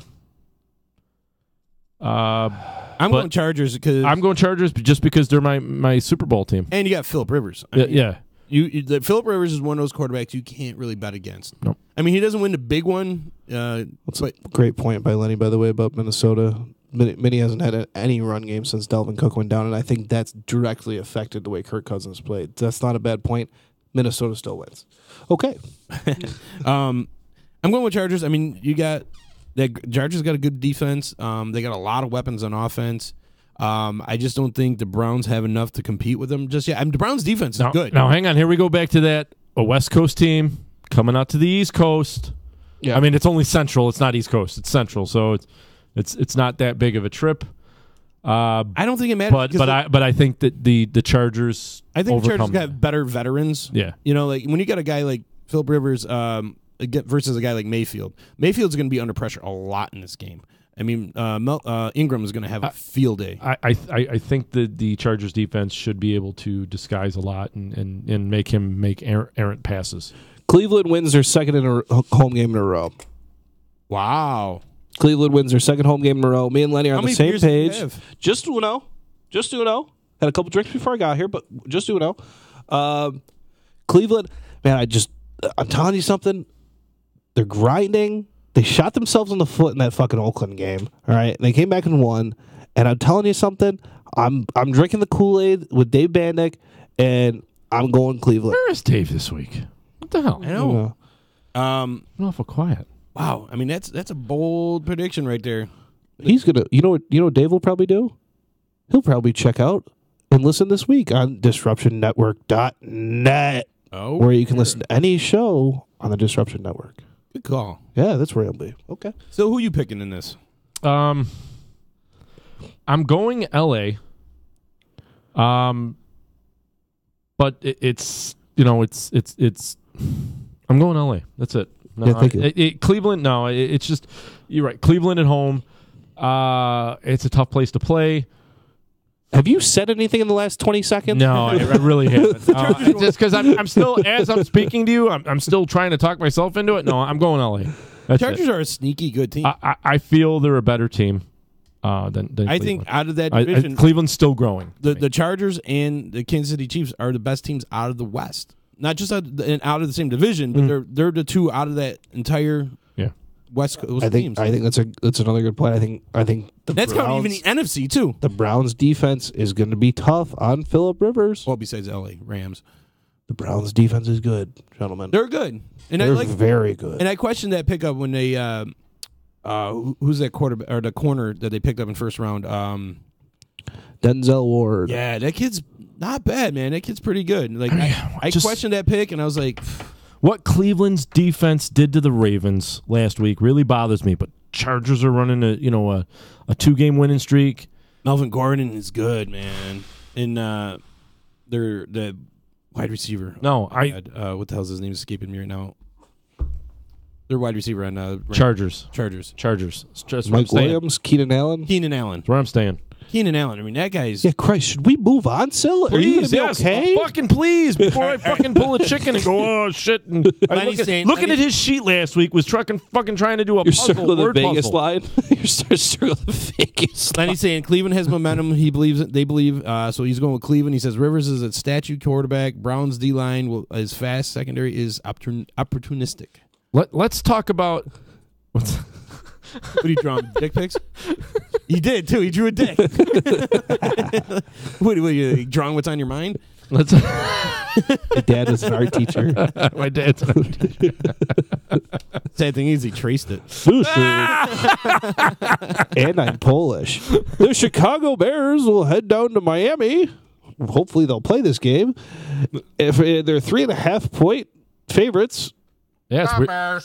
It's weird seeing the Bears favorites, but but the 4-1, the 4-1 Chicago Bears. I'm really intrigued to see what Mitch is going to do against that Miami secondary. Their secondary is really good. He's going to eat them up, but their run defense is mediocre at best. You mean Mitch coming off a 6-touchdown game? I know. Well, can he do it back to back? I don't think he's going to have 6 touchdowns, but I think this is a game where you're going to have a lot more Jordan Howard. Mitch said you've said that for months, chicken. Yeah, but I think that was the stage was set because they came out and proved that they could throw the ball around. You said it for months, and I hate that you're wrong. I hate that you've been wrong. All right, know that. I'm still hoping. Yeah. There's still hope. Know that I hate you've been wrong, but man, I don't know. I just. Trubisky, just so you guys know, Trubisky said he will be wearing a sleeve. Yeah, I read that. That's what he wore this past week, just to keep everything kosher and make sure everything is okay. So he is good to be wearing the sleeve. Keep the bad juju away. Well, that sleeve actually, it might help secure his arm. You know what I mean? Like instead, like a lot of basketball players like to wear them shooting because sleeve, it feels like their arm is a little more stiff and a little more rigid. He's not getting that wiggle in his arm. Oh, I know there's obviously something behind it, but it was just funny. There was literally an entire article on ESPN today with the headline saying, report, ... or report, Mitchell Trubisky will wear sleeve this weekend versus the Dolphins. It's like, oh, thank God that was pressing today. There's a hurricane. I think we see more Bears running game this week. That's where I'm getting at. Yeah. I really think we see a good doses of Jordan and Cohen. Which Tannehill is going to show up? First half or second half Tannehill? Tariq Cohen. I'm really hoping it's second half Tannehill, so we get a few interceptions. I got Bears. I'll say it quietly. I'll say it real quietly. Is Tariq Cohen kind of morphing into a Tyreek Hill type? Well, that's the role but you knew that as soon as they hired Nagy, that was going to be the case. And a lot of people thought Taylor Gabriel was going to be that guy. Yeah. Dude, he's played. He's Cohen looks good. He's been fucking good. I'm telling you, Miami is only going down from here. I don't think that they're a very good team. I think Chicago is the better team. I mean, Chicago there's something to the water in Chicago, boys, and I'm telling you, I've circled it. I think it's pretty easy this game. 3.5 is. I would even push it out. If it was 5.5, I'd probably still bet it. So I bet it if it was 10. I'm okay with. You also picked against your team 2 weeks ago on accident. I chose my team on air. We go play the clip. Not fucking this again, Sil. Sorry, sorry, Sil. Really? I circled the wrong team, but on air I chose the Bears. Sil was the one 2 weeks ago that chose against his team, and was it that 48-10 game? Yeah. Yeah. Oh, I'm going with the Bears too, obviously because of my team, but also because that defense, like Lenny brings up a good point. He goes, the defense is going to win it. He says Matt gets 3 sacks. Dude, Miami. I totally forgot all about that. Miami's O-line sucks. Right. Oh, they're bad. And we're not just talking about Mac. I mean, you watch that. Hicks and Hicks, Goldman and then Roquan they got guys all over the place, and that's why I figure let see Reed and just other guys just come out of nowhere this game. And I think they put so much pressure on Tannehill. Like once he gets knocked down a few times, I think that's when we're going to start throwing those errant passes and getting picked off. I think the defense feeds this week. And that's why they could keep it on the ground. And Jordan Howard has a big game because they've been kind of like... You got a big game. Thank you. Last time they played, they spread out the ball and they passed a lot. And, he threw for 6 touchdowns. But they show that they could do it. They show that they can actually get out there and sling the ball around. So now you kind of got the fear of the passing game. So now they come back with the running game. They come back as a power team to show that, hey, we can play power football too. So I think him and Trey Burton have a big game this game. Mm-hmm. And pass when that secondary gets tired of seeing it and they suck up, they suck up. Boom. Mm-hmm. Do that. I don't think they have the defense to really put up the stop at Jordan Howard. And then you get Tariq Cohen. So I think they have the real Fitzmagic. Minka. Carolina going to Washington. This is a really good game. Yeah. This is where I feel we're going to see, who's who. And this is tough. This one, I've got. I really don't know. No, actually, no. I picked I'm going Panthers on this one. So my Washington look like cat piss. I feel they're a stronger team. Cam Newton looks really well this year. Yeah, they're running him a lot. Is he going to be able to do that all season? Not even so much Cam Newton. I think McCaffrey's been playing really. But even on the goal line, they're calling Newton's number more. Well, who else are you going to call?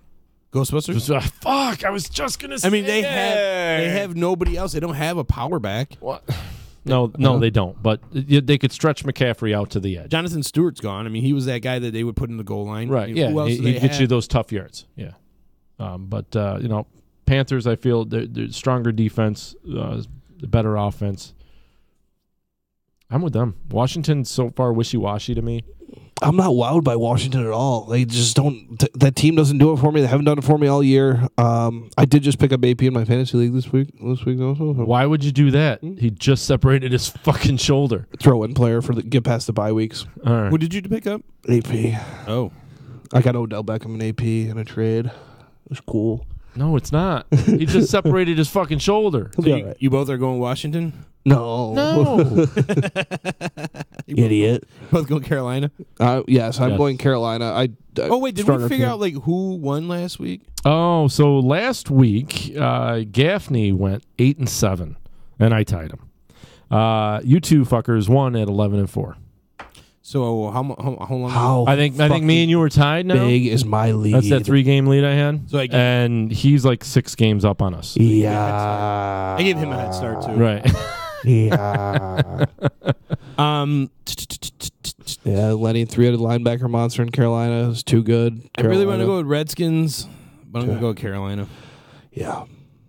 I know. I don't ever feel right picking Cam Newton. That's kind of like the all game. I mean, Alex Smith, I like Alex Smith, but, I mean, really, that's it. That's all he's got. I mean, who else you got on that team? You're 100% right. Well, Vernon Davis. Yeah, sure. When that's my only argument, yeah. It's so easy to pick Jordan Reed, Carolina. What the Indianapolis Colts? That was gross. Sounded creepy. Will go into Giant Stadium. No. The old stadium is Giant Stadium. They will go into New York and lose to the Jets. 2.5 points is not nearly enough for the boys after the piss pumping last week. Won't even be. I don't even. Is this that letdown game the Jets give us? No, it won't be a letdown game. The Jets now they are going to be without their top 2 cornerbacks. Not worried about it though. But with who are they guarding? Yeah, T.Y. Hilton's out. T.Y. Hilton's gone, and Jack Doyle's not playing. I mean, come on. Yeah. Doyle rule. Like all we saw last week on Thursday Night Football was Eric Ebron. The guy dropped 12 passes and caught 13. All right, he has 25 targets on the game. It seemed like, and he was the only guy playing on the field. And I think the Jets do this. I think they do it big. The Jets are Isaiah Crowell looks good. Like, I don't know, man. I don't want to have too big of a jerk off session about my team here, but Homer. I know, right? But I think things are looking north here. So yeah, I think I'm going to go with the Jets as well. Indy kept up with New England. I mean, Indy's one of those teams that I feel like they could beat mediocre teams here and there. Obviously, I think they could beat shitty teams, but good teams, no. But Jets are just kind of in the same book, man. They're like, I don't know if they could keep up with the good teams, but they're, they could beat the mediocre teams, and I think at home gives them the advantage. I'm going to go with the Jets. Yeah, I mean, I was like I said, I was impressed with the way Sam played last week, and I think it's only going to keep going up. I'm not asking. I think the Jets got a better defense.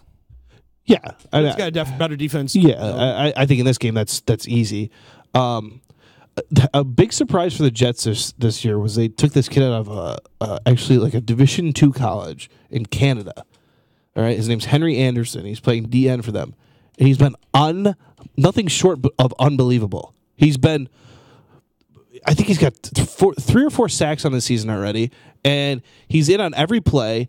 He's a locker room presence, so big shout out to him. The Jets defense looks good. They found somebody to pair with Leo up the middle, and man, I'm excited. I'm excited for this weekend, and I hope the Jets can keep rolling because this is another division that's not. You know why I'm excited for this weekend? Why? Because it's Trip Fest 2. Oh, yeah. This weekend, this Saturday, we got the return of Taurus. They been on a 24, 25-year hiatus, and they got Miss Kate Devon, who is like 17-year-old, and this chick can wail, man. She can really sing, man. I was thinking, like, when she was on here before, I'm like, all right, whatever we're going to hear. And, man, to hear her behind a full band would be great. Taurus is going to be great. Thunderwatt, the Crazy Fools, our boy Gaff. Holding it down, buddy. Nice. Going to be there with the Crazy Fools in the 315 All-Star tribute to the Grateful Dead, featuring members of Uncle Fester, Groove Garden, Slug, and Aunt Esther. To honor and preserve the memory of a Utica icon, Mr. Captain Tripp himself, Vinny Morial. Come pick through the Captain Tripp's personal treasures, beer, wine, food trucks, and local artist displays. $10 in advance, $15 at the door, so make sure you get them a little bit early so you save some bucks. All the partial proceeds go to benefit Laney's Army, which I just found out what Laney's Army really does. And they're kind of like they take in dogs that have been like abused, and they take them in and they kind of like help them out through their reacclimate them to. Well, no, before they die, they kind of like show them a good life. Yeah, what's that group that comes to your house? Hospice. Hospice. They're like the hospice for dogs. And so they need everything's like 100%, through benefits and things like this. So they do a really good thing over there. So Trip Fest is brought to you by Disruption Network, Doughboy Barbecue, Priceless Inspection, the Saranac Brewery, Dr. Scott Delmedico, and Donato Appraisal Services, which is our boy here, Frank. That's this weekend, this Saturday, Trip Fest at JCC over on Oneida Street, right across from the Calvary Cemetery. So it's a fun weekend. Yeah. So, who's your pick on the Jets and the Jets? Yeah. Indy game? Yeah. All right, here's a good game: the Bungles versus the Steelers.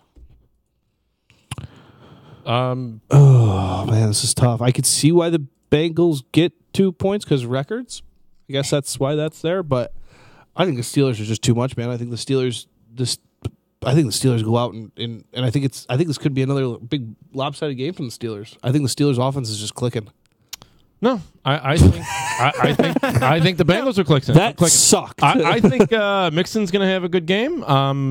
Great point. I think the Bengals are clicking. I really think they're the team to beat in the North. So this is a brutal battle. It's going to be a great game. And usually they give the home team 3. The fact that they're only giving the Bengals team 2 is, credit to the Steelers because, yeah, you're right. They are clicking at the right time. Yeah. This is the week to do that. But I feel that Marvin Lewis is actually doing a decent. Oh my God. No, I'm not saying that. I'm not even finishing. Don't do it. Yeah, don't Hot do launch.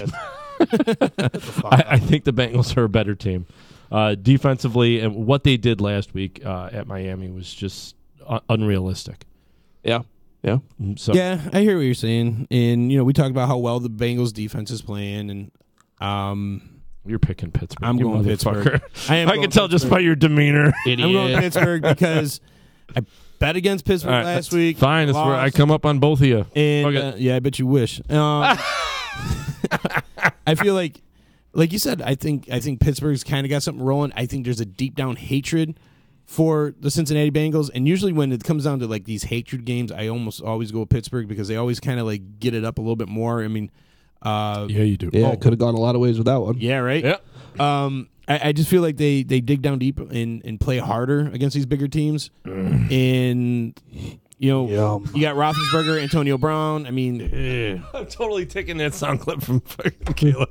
I'm going Steelers. We're at the 7:40 mark. I gotta write that down. 7:40. Checking on our boy Len. He said back to the Jets game. He was saying Darnold is turning the corner, so he's taking the Jets. Oh, yeah. He's also saying Burfict is back. Go Bengals. Yeah. But I think Burfict actually hurts them in this game. Oh, get out of here. Oh, man. Remember last year when Juju stood over him and laid him right out? That's who I was going to check out. Juju, I'm kind of waiting for Juju to come around this year. And I think this is a big game. He had a fumble last week, right? Yeah. Just hasn't. I mean, he's been pretty good this year. He's been pretty good. Oh, yeah. He's definitely been fine. He's got a couple touchdowns. He's been over 100 yards 3 times. So I mean, I take back what I said. I just wasn't sure about Juju. I hadn't heard a lot about him. I think they taunt the Bengals into mistakes. That seemed to be their MO the past couple years. They played physically, like the cheap shot that Antonio Brown took from Burfict, and then Juju got him back last year. And you're going to see a lot more of that. And I think there's going to be, because of physicality, I think Pittsburgh can play with the physicality better than the Bengals can. I'm going Pittsburgh. I'm seeing Big Ben having fits. I think we might even see a switch Big Ben out because they hurt him. You're bugging. The dude's like 6'7", 350 pounds. I'm going Steelers. I think the Steelers win this game. So, all right. So Tampa Bay is heading to the Falcons. Falcons favored by 3. This is a game of who are these guys? Jameis is back. This is Jameis's first game back. That's the starter. It's like after what Tampa Bay just did a couple weeks. Now Tampa Bay's had 2 weeks for this game. Mm-hmm. So same thing. Another reason why I'm picking Chicago. They've had 2 weeks to prepare for Miami, but Tampa Bay's had 2 weeks to prepare for Atlanta. Atlanta's high-powered offense and subpar defense versus there was a high-power offense against the Bears, wasn't it? Right. Against and they haven't shown to be in a no. I said Atlanta's high-powered. Oh, I think now against Tampa. I don't know what we're getting. Are we getting Tampa week 1 and 2 or Tampa week 3 and 4? It's going to be kind of a new Tampa team with a new quarterback under center. This is tough for me. Are we getting Dick Cutter or Poop Cutter? What are we getting? I'm going to go Atlanta. I can't go back to Tampa Bay well again. I fucked off with them too long. That's how I feel about the Falcons. Yeah, Falcons got this. That's the thing. Tampa Bay's defense is pretty bad, so that's where I'm going with this. Atlanta's offense is high powered. You can't argue that. And Atlanta's defense is kind of shitty. Right. It's two shitty defenses versus mostly good offense and a high-powered offense. So it's like... Yeah, but when you got... that's what I'm saying, with who Tampa has. So I'm going with the home team. With who Tampa has, I think they match up really well as far as, talent. Mike Evans is a beast. Yeah. Deshaun Jackson, that guy used to rule the NFL. Could this game go down to the last possession? Yes. Very well. They're both in the fucking South. It's... Are we keeping you up, bro? No, I'm sorry. You need a nap? My bad. You drink one beer, now he's got to go 99. Yeah, for sure. He's a one-hit bitch. What the fuck? Sorry. I tried to muffle that. A couple weeks ago, he's picking his nose right on the cam. Now he's talking. Probably was. Probably fucked up or something. Hey, John. Sweet hat. Thanks, Gay Robot. What was I? Oh, where's I going to go here? Shout out. Shout out to an upstate New Yorker, Ali Marpet, the left guard for the Tampa Bay Buccaneers, who went to Hobart in right outside of Rochester. Just signed a 5-year, $54 million contract to stay in Tampa Bay for a while. So, little upstate New York love there. I'm gonna have to see it from Tampa Bay with Jameis back. I'm gonna go Atlanta here. I don't know. Fuck. Yeah, just because we don't know what we're. It's like if I pick Atlanta, Tampa Bay's gonna win. Yeah. You know what I mean? But it's like, well, why don't you go ahead and I'm gonna go Tampa. Pick Tampa. There you go. Thank you. Thank you. Just because just keep stretching that 6-game lead out. Every time I pick the fucking Atlanta Falcons, they always shit the bed. So Oakland Raiders versus Seattle Seahawks. In Oakland. Marshawn's going back to his old team. It's in Oakland. London. Oh, it is in London. That's right. This is an Oakland home game, but it is in London. Which I think is bullshit. It's fucking dreadful. I fucking hate London. You know what kills me is I completely forgot about that. As I'm typing this up today, I'm going, why the fuck are the Seahawks favored by 2.5? Oh, by the way, Lenny's saying the Falcons and win the Who Gives a Shit Bowl. Yep. Lenny is right. Yep. I'm gonna go step out, and I'm gonna go with Russell Wilson wins this game. Oh, interesting. He's the only one on that team, but whatever. Yeah. I'm because it's on neutral turf. My mind is fucking blown right now. And that's what I fucking hate every part about this fucking Oakland dog shit. It's across this in London, which I feel like Seattle's a more veteran team. Seattle left Wednesday. Oakland leaves tonight. And John Gruden was saying how much he hates treacherous to leave this late. Gruden hates traveling. He says it's terrible. He can't. Yeah. He gets vertigo. Do you go this way? You would go across the United States, right? Go to England. Yeah, or would they go around? Well, no, they're gonna fly in like across the country and then go in through the west. Yeah. Like Seattle took a stay off in Cleveland or something, and then went over. Something like that. They, like I said, Seattle left yesterday, and it's a 14-hour trip from New York. I'm gonna say, Seattle, where did Oakland play last week? They played the Browns in Cleveland. I don't remember. But they no, they didn't play the Browns because the Browns won at home last week. Oh no, it was 2 weeks ago they played Browns. Oh, have they been on the road for 2 weeks? But with Seattle finds ways to win. They're probably coming off the bye. I'm sorry, chicken. My bad. I was gonna say Seattle finds ways to win.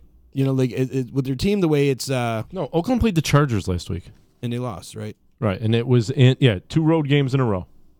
So now it makes really technically 3. But again, it's Oakland versus L.A. And did you see the crowd? It was mostly fucking Raiders fans. So it wasn't really... Raiders always find a way to lose, and the Seahawks find a way to win. That's the bottom line. Yeah, Russell Wilson versus the Raiders. I'm going to go with the Oakland Raiders on the double road. On the double road in London, England. I'm going Seattle. Okay. Lenny's also going Seattle Chickens. He said the Sea Chickens. All right. The Buffalo Bills. Vegas must know what they're doing. Yeah. The Buffalo Bills will be 10-point underdogs going into Houston to play the Texans. I'm going Texans on this one. Ditto. They're a better team. Hopkins was on fucking fire. I can't circle the Bills because I don't know what team I'm going to get. Circle the wagons. You know, like they got a good D line, but against Deshaun Watson, that does no good. Josh Allen threw for 82 yards last week. By the way, that's easily missed by a lot of people. Right? No, 82 yards. That's like, and they won that game. You ever think about like how does I don't know. Fuck that. They mustered enough offense, and their defense played lights out. But they can't do it 2 weeks in a row. Not against could be a trap. And again, the traveling we got to take into play again. Right. Yeah. Yes. So we're going from East Coast to just beat the Dallas Cowboys, so then you're going to be riding high. Yep. So yeehaw, they're high riding. Yeah, I'm going Houston. Houston. Yeah. My buddy's going to this game though. I'm going down to Houston for the game. Bills fans. Sorry to hear that. Yeah. Broncos versus the Rams. Broncos. Rams by 7. You're going Broncos, right? Rams by 100. All right. Case Keenum's fucking trash, okay? I mean, even the Jets. There's already calls for Chad Kelly to come in. And, good. And good. Let's see Chad Kelly. Case Keenum. I don't call for Jim Kelly. Man, I'm still right back there. I don't want to do cancer jokes on the air, chicken. Man, I'm still back there at fucking trying to figure out. He told me to shush. How Case Keenum got paid in the offseason. Oh, he went to the playoffs. He went to Minnesota. And he's going with the Bills. Shut the fuck up, Case Keenum. Lenny, have you been drinking? He's going with the Bills. Defense looks good. And What? is getting destroyed. He'll make us look like idiots. Oh my god. Well, he gets one loss. We need new fans. No. Case Keenum. Geez, you want to go for the trifecta here or what? God. Is there anybody else not going for the Rams? I mean, I think this is. Can I bitch for a second about Case Keenum? You bitch every week about. He's fucking terrible. You were fucking wrong. I was right last. Shit. I was right last year. Yeah, but you don't pay that guy. I think you got like a poster of him in your room. John Elway's a fucking mad that you got sexually with a hole in his mouth. Yeah, glory hole. That's my glory hole in my house. Move me on to the next fucking game. Somebody introduce him. All right, here's a better game. Jacksonville Jaguars. Go to Dallas. Jaguars are favored by 3 on the road. I'm okay with that. We just don't know what Jaguars we're going to see. Dallas. Oh, I know what Jaguars we're going to see. We're going to see them winning this game. Dallas is in the thick of it in the East.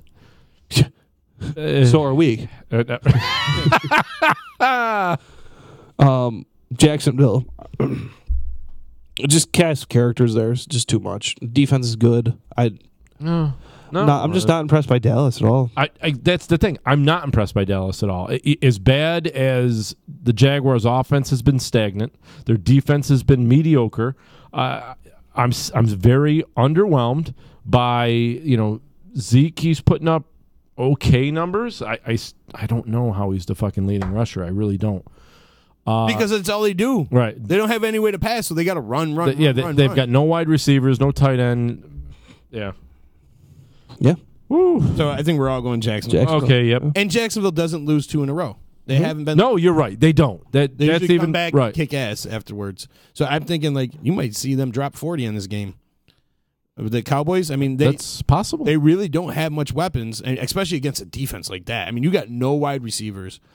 Cole Beasley's going to be nothing for these guys.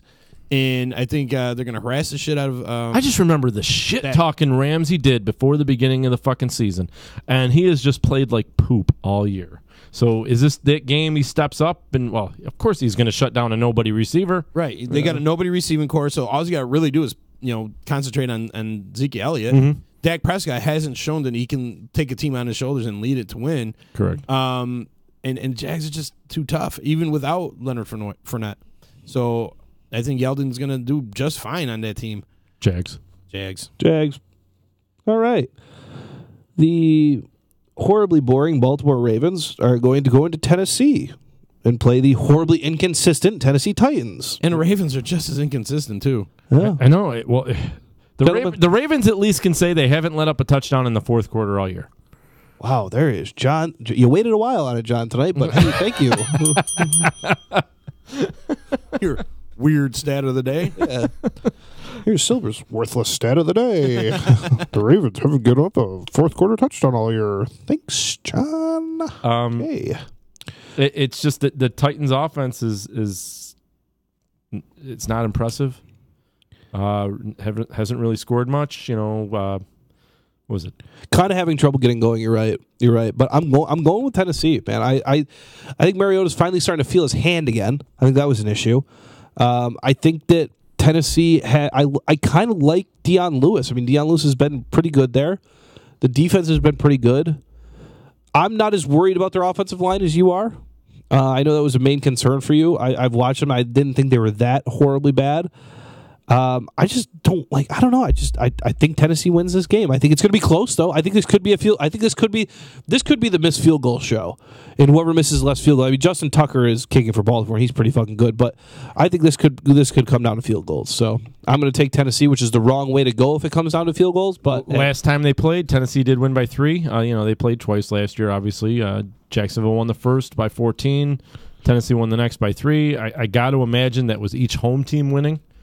So, if history proves itself, the Titans do win this game. I want to see the 45-point Titans, though. I don't want to see the fucking little pussyfooting around 12-point Titans. So Jaguars don't lose 2 in a row, though. I think they learned their lesson. Yeah, but we're talking with Titans. Ravens. What? Oh, sorry. Ravens. My God. Yeah, that's a good point, too. Oh, my God. Yeah, right? I'm going Titans. Are you? Yeah, I'm going Titans as well. Titans? Okay. What are you doing, Sil? I got a question mark. I wrote Ravens down, but I got a question mark next to it, just because I'm really not sure. I was hoping you guys would put up points, but you really haven't. So do I go again? Why would he be worried about the points of? I'm going Ravens. No, you were hoping we'd make his mind up for him. Yeah, no. Flacco has to have a fucking game at some point in him. Yeah. So you think this is the game? Look, guys. Hoping this is the game. Guys, look. 3 night games this week, and the NFL did a nice job. Nice job. I actually don't mind these games. Eagles, Giants, Patriots, and Chiefs, and then 49ers and Packers. 49ers and Packers, if Garoppolo wasn't hurt. That'd be a good game. Okay. I would actually would be a good game. 49ers, but okay. How are the Patriots favored in this one? I don't. That's what I'm wondering. Because of their home team and they're the Patriots. But I'm waiting for the Kansas City Chiefs to be 6-0 for the second straight year, and then we'll see where they go from there. All right, because it happened last year too. But they also last year they kicked their shit. Oh, they kicked the living. I am going Beast Kansas things City, out of boys. fucking- I have bought stock in Pat Mahomes. I have finally bought All into right. Kansas City. I'm picking Kansas City. I like Pat Mahomes. I think he's a dude. I think he's playing on the biggest stage possible, the best he can. And I'm telling you something, he is gaming out. I'm going to flip-flop back to the game because Lenny checked and he said, I'm Titans over Baltimore, but Jackson takes over QB spot over Flacco. Ooh. That might be too early for that. But I'm going to go Kansas City. I mean, I hate the Patriots. I hate even trying to pick them. It's going to be a tough game. They're playing at home. I mean, the Patriots at home are just almost unbeatable, but this Chiefs team, man. But what the Chiefs... Wow. This Chiefs team, they're all over the place. So it's hard to get a beat on them. It's hard to say, oh, we watch tape on them, we know what we're going to do. Because each week they change it. Like 1 week it'd be Kareem Hunt is the man, and they're grinding it out. Then it's Tyreek Hill. Then it's Kelsey up the middle. So you don't know who's going to be the. I think this line stems from the Edelman coming back. But don't forget, now they got Edelman, Gronk, and Josh Gordon. I mean, they're quietly putting together a stellar receiving. Right, but again, is their defense going to be able to stop Kansas City? If that's what Vegas is riding on, no, I'm going KC. They're really powerful. I think New England has another week or two for to get used to those receivers being back and working them together. But man, when they do, look out! Look the fuck out! It's going to be tough, and they're probably going to get it next week against the Bears. I'm just hoping they just beat the shit out of Brady. But I'm going to go with the Chiefs. Like I said, there's so many different weapons. Watch this. This is the week I finally buy into the Chiefs, and they're going to get fucking. Their doors are blown off. Yeah, and it very well could be. I mean, going against New England. Lenny's saying Chiefs only start losing around week 10 every year, so Chiefs win. There you go. Green Bay Packers versus the San Francisco 49ers. I'm okay with this line. Packers easily win this game. 49ers are nothing without Garoppolo. They looked like poop versus the Cardinals. Right, they got destroyed by the Cardinals. It's a shame because I was hoping to see them actually compete in that division out there, especially now with Seahawks kind of dipping down a little bit. I mean, you got the Rams killing it, but between them and the next team there's a big fall off. Right. And I think with Garoppolo, they had a chance. That's the way the West has always been, though, kind of. A little bit, yeah. You know? They haven't really been super competitive. Like, you always feel like the North, the NFC North is always very competitive. Same with the AFC Arizona is the only team I don't hate out in the West. NFC South is the same way. The NFC South is always, every year they got a different leader. It might be the New Orleans Saints, and it might be the Falcons or the Carolina Panthers or the Bucks. Very rarely the Bucks, but whatever. But they're always competitive. Right? There's not much disparity between there. But now, I don't know, like San Francisco. I mean, they're building something good there. You got a feeling that they got they're starting something. to. Well, they had the dream a couple weeks ago. Then the Garoppolo. But McKinnon went hurt too. He got hurt too. Like, I was really hoping to see what McKinnon can do as a starter, as a clear cut starter. Right. I like that kid back when I hated him when he was with the Vikings because he was good. He killed us. He was one of those guys that you just didn't think was that good until you got out there and played, and you're like, holy crap, this kid can actually play. So as much as I want to save San Fran, I'm going to have to go with Green Bay. Yeah. It's to go into Lambeau on Monday Night Football and try to win with CJ Beathard. Oh, we are definitely keeping you up. No shot. Somebody didn't get their nap. No fucking shot. You realize this next segment is yours. You're going to be up for it or what? He sounds like that dog and duck hunt. You. You know that dog and duck hunt when you miss it? Fuck you. All right, let me give the people what they want. Some fantasy. If your ass is a Chinese restaurant, I'll have the poo-poo platter. Yeah, you damn right you will. Alrighty, guys, let's go over a couple of my plays this week in fantasy.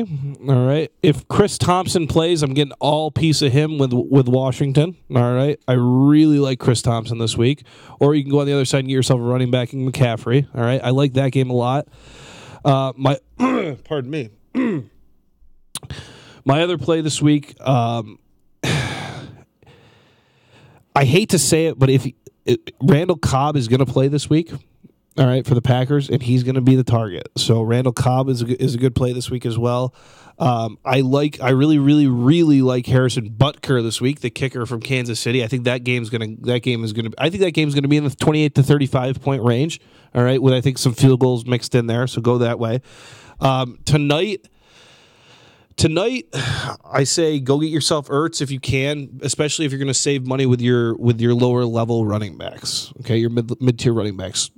For instance, I would love this weekend after coming off a 200-yard game, go ahead and put Isaiah Crowell in your lineup. All right, save money there. Save money to get a big player like Zach Ertz. The other play that I like too this weekend is going to sound fucking nuts. But I like Baker Mayfield this weekend. Really? I like Baker Mayfield Yeldon, this weekend. No Yeldon? I'm going to stay away from Yeldon just because TJ Yeldon does score. That's the thing. TJ Yeldon gets the ball and does score. So I don't hate that. I don't hate that play at all. Like, I'm not going to tell you not to do that. Yeldon's not like the, hey, stay the far the fuck away. Like, my stay the far the fuck aways are, I just had it written down here. Any of the Cowboys wide receivers. Who? Obviously. Yeah, the Cowboys wide receivers. I know your hate for Jalen Ramsey. I think Ramsey might have actually a pretty damn good week this week. I think so too. He's going to tear him up. Yeah, because he's had such a bad year. So he's got to cover. This has to be it. I mean, he's got to cover. Has to be it. Number 3 wide receivers, and he's normally cover number 1. So. And I'll tell you guys, keep. Somehow he's taking a number 2. Somehow he always gets it done. One of my very, very sneaky plays, and it's very hard to probably that he's still available in a lot of season-long leagues, but in the daily spectrum, if you need to save some money to go up and get yourself a powerhouse player, that's what I kind of like to give people is that play. Will Fuller. Oh, yeah. In Houston. That cat is playing out of his mind. And quietly, you're going to just you'll put him in your lineup, and a lot of people will miss him because they get so wowed by the DeAndre Hopkins of the world, okay? Go and take a look at that guy. Or the other one is Boyd, the wide receiver from Cincinnati. He's had a hell of a year this year too. What do you think about Landry? Landry, here's my thing about Landry. I don't know what it's going to be like. He was good with Tyrod, okay, but it's tough with the Baker Mayfield change. I haven't seen it yet. Yeah, but the first game he came in there against the Jets, he went to Landry a lot. But I think he had to because he had to rely on his veteran. All right, I'm just not sure that marriage is there yet, Mike. It has to be there. It's going to be there eventually, but I'm just nervous about it being there this soon. And Casey Hayward's also really good for the Chargers. What about tight ends? Tight ends, I'm going Ertz. Yes, please. Ertz. I think I might go Burton. Burton's another good play, man. That's another big game. This game that's going to be a big one this weekend too. I think it's going to be a big point game. Is that Miami and Chicago game? And I think that because I'm saying Burton because like what Sil said with the corners on Miami, it's going to leave more opportunity for Burton. I'm more Ertz. This just because Giants D. Yeah. I also if you are thinking about like a huge play, like a big running back play this week, like you want to go and pay up for the top 2 or 3 guy. As we said earlier in the show, we talked about him earlier in the show. Tariq Cohen. I was just thinking that. Yes. He's going to get you because because daily fantasy is a PPR. Some leagues are PPR. Yes. If you're playing on certain sites, you can get PPR. He's going to get the catches, man. He's going to get receiving yards. Combined, if you can ask from your second running back, if you can ask for a combined 100 yards and the potential of a touchdown, I'm taking that all day. Mm-hmm. Give me that. So, gentlemen, that's what I have for you this week. Awesome. I'm getting ready. We're going to go down to the bar and watch the game. Well, I'll be working. But Actually, I think I'm going to join you for 1 or 2. All right, cool. Yeah. I think this is going to be a good game. Philadelphia Eagles and the New York Giants. Yeah. I as well. Go Gents. Go Jets, baby. Go Jets. And we'll see you guys next week here on the D, 6 to 8 p.m. The D line. We'll see you next week. Bye. Late. So you just bought your dream home, and now it's time to move. Let's face it, nobody likes to move. All the packing, unpacking, lifting, upstairs, downstairs, and broking everything, including your back. Let the professionals at EJA Moving Company take all the stress and pain out of your move. Competitively priced moving. relocation services, office moves, and complete packing and unpacking services. They work with everybody to make it simple and easy for you to move and relocate. Call EJA Moving Company at 315-335-0516. When it's time to relocate, have EJA Moving do all the work for you. Hit them up online, ejamoving.com. Hey, Disruption Network. This is Mike Sacco, the general manager at Nye Volkswagen of Rome. If you don't know me by name, it's only because you have not received the best deal. There's only one reason to leave Utica, and that's to come see me in Rome and get the best deal on your next new, pre-owned, or certified VW. Mention that you heard this ad from Disruption Network and receive $250 off your next vehicle purchase. You'll know why our customers say, I love my Nye VW. Come see us at 5865 Rome Taberg Road in Rome, or visit us online at nyvwofrome.com. Join us Saturday, October 13th as Disruption Network and Doughboy Barbecue presents Trip Fest 2 at the Jewish Community Center, 2310 Oneida Street in Utica. A night to pay homage to Vinny Captain Trip Moriel. Utica icon, yo! Come pick through all Captain Trip's personal treasures, local artist display, food from Doughboy Barbecue, beer, wine, and live music. Bands include, after a 24-year hiatus, the return of Taurus, Kate Devin, The Crazy Fools, Thunderwatt, and a 315 All-Star tribute to the Grateful Dead. Tickets are $10 in advance and $15 at the door. Partial proceeds to benefit Laney's Army. Doors open at 6 o'clock. Taurus kicks it all off at 6:30. It's Trip Fest 2, Saturday, October 13th. Trip Fest 2 is sponsored by Nye Volkswagen of Rome, 92.7 FM The Drive, Priceless Inspection, Donato Appraisal Services, Dr. Scott Domenico, and Saranac Brewery. The Property Sisters of the Mohawk Valley was born when three top producing agents with over 25 years of combined experience selling real estate joined forces to take real estate to the next level. We practice with honesty, integrity, and the knowledge to help make the buying and selling process easy and stress-free for all of our clients. We pledge to always make our clients our top priority from start to finish and even after the house is closed. We will always be a valued resource for information and assistance for our buyers and sellers. Our customers over the years have become not only past clients, but great friends. As we join hands together as the Property Sisters of the Mohawk Valley, we look forward to serving our clients and our community and making a positive difference. You can reach us at 315-601-9630 for all of your real estate needs.